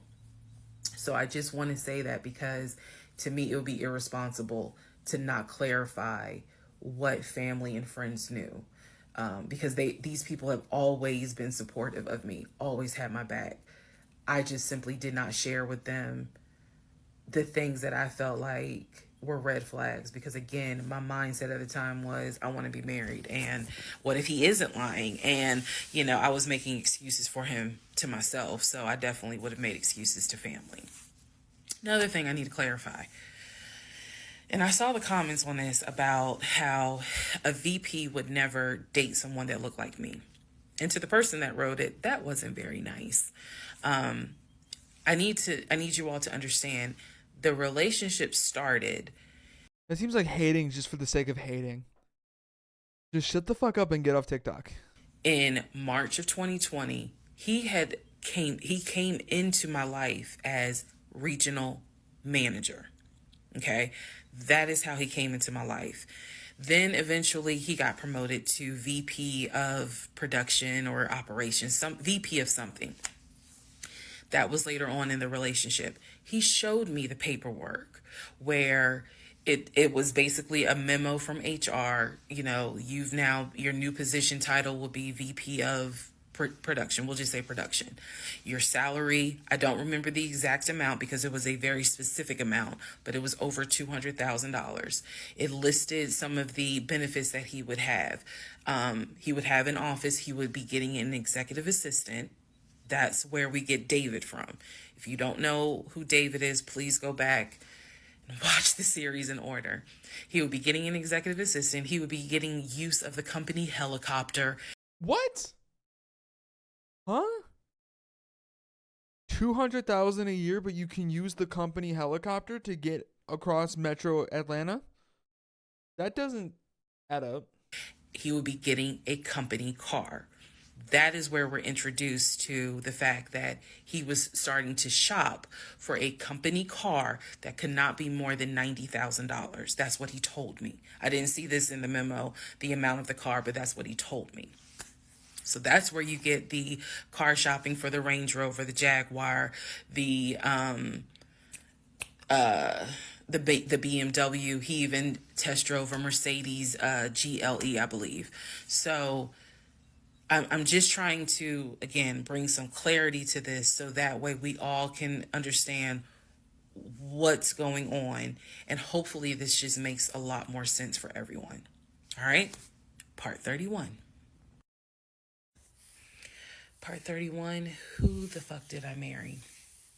So I found his mother's obituary online.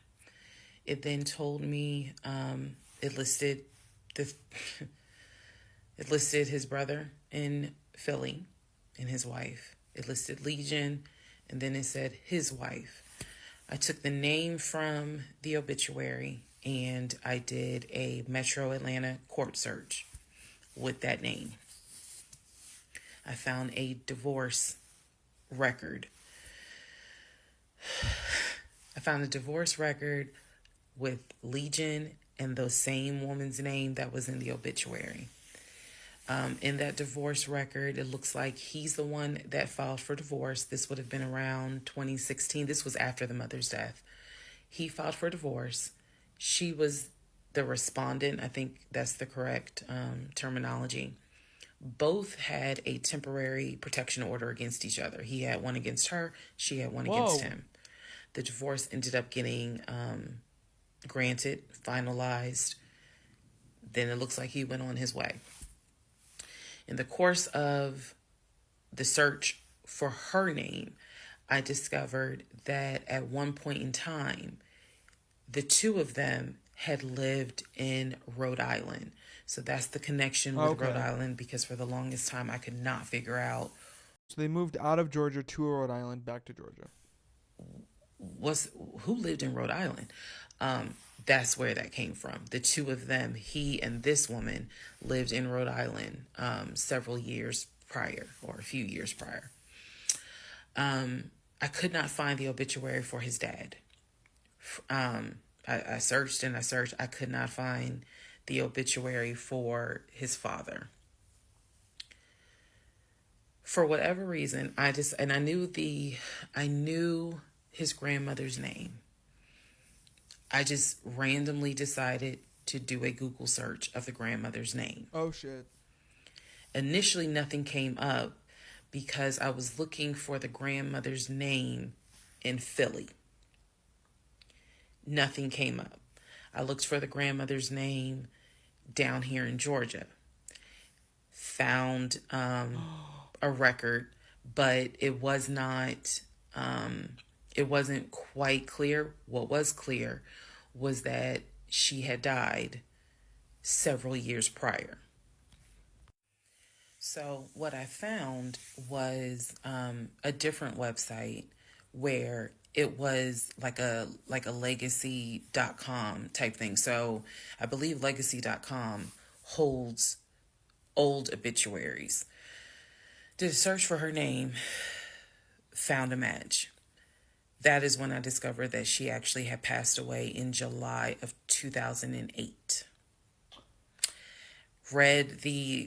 You mean the grandma that died from COVID died in July of 2008? COVID's been around for a while. Read the caption of the obituary and verified that in fact it was his grandmother. Because at the bottom of it, again, obituaries tell you a lot. It names who she leaves to cherish her memory. So it lists all the different family members. It lists the brother in Philly. It lists Legion, no spouse, and then a brother in Nashville. Once again, it did not list the two sisters, Shantae and Kim. So I'm even more like, okay, clearly something, is up when it comes to Shantae and Kim. But what I do know is that he has talked to them multiple times in front of me. So I'm not sure what I'm missing. Maybe some family feud happened. I don't know. So that is how I discovered that when he told me the grandmother died from COVID and he was crying, boo-hooing and all that shit, she actually had died in July of 2008. I found this out the same time that I found out about allegedly, and I say allegedly because I'll explain, allegedly the first wife, or at least what I think is the first wife. So while all this is going on, Legion is almost bedridden from what happened with his knee. And I need to take a moment to address this issue with the knee. I feel like he's juicing it a little bit. Again, the story started, he hit his knee. Then it turned into, it was an old football injury.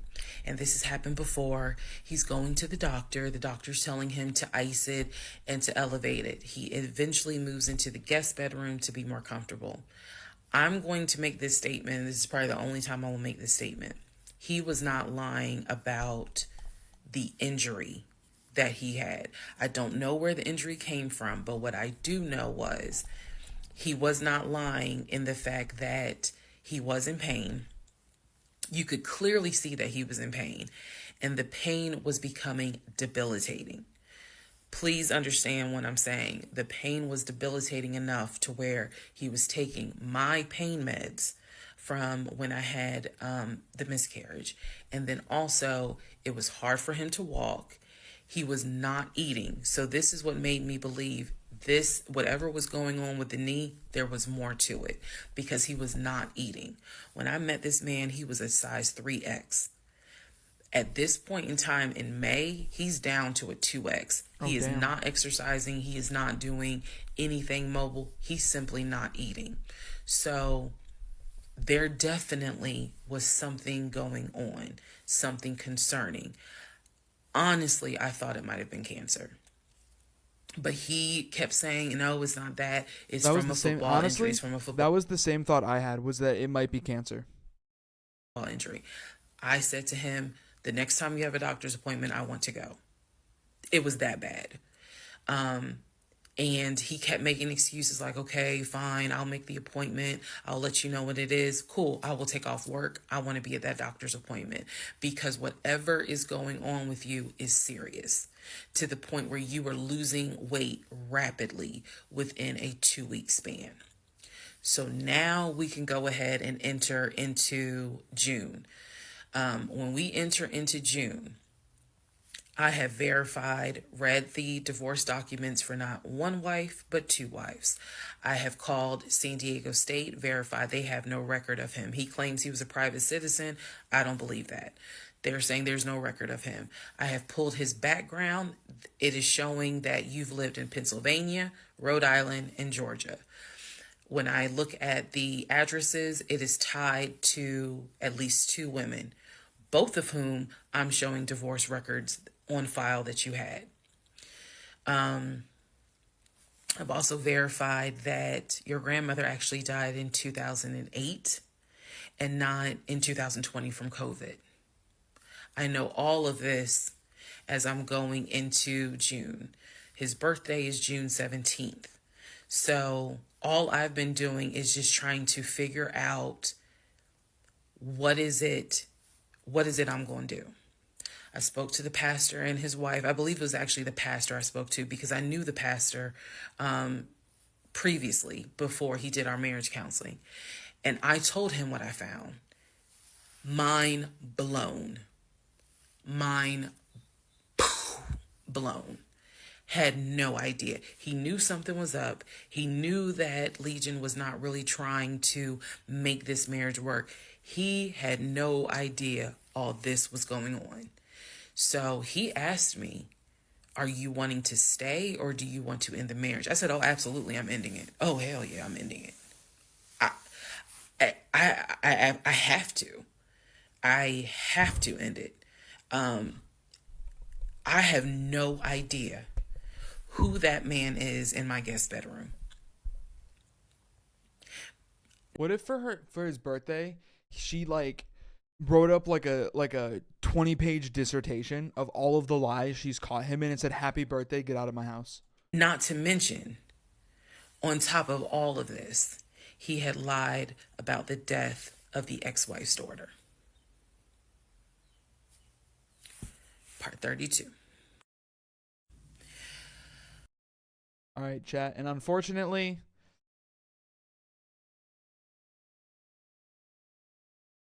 we will have to call it there. I gotta fuck with my microphone tonight. It feels really loose. I think there's a bolt right here. That's why it's jiggling so much. I have to tighten that tonight. Anyways, chat, that is sadly all the time we have for Who the Fuck Did I Marry today.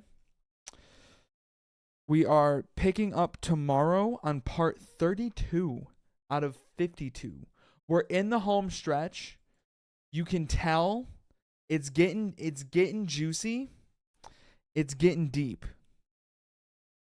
But for now, chat, it is sadly that time of the night where we say 2 things. And we say the same 2 things every night, chat. We say good night. And we say good morrow, because, ladies and gentlemen, that is all the time I have tonight. It's getting good. It's getting good. So we're going to pick it back up tomorrow. Chat, there should be a new YouTube video out tomorrow around noon. So be on the lookout for that. Other than that, chat, I'm out of here. Thank you guys so much for stopping by. I really do wish you had as much fun as I did. Other than that, chat, good night, goodbye, see you later. Good night.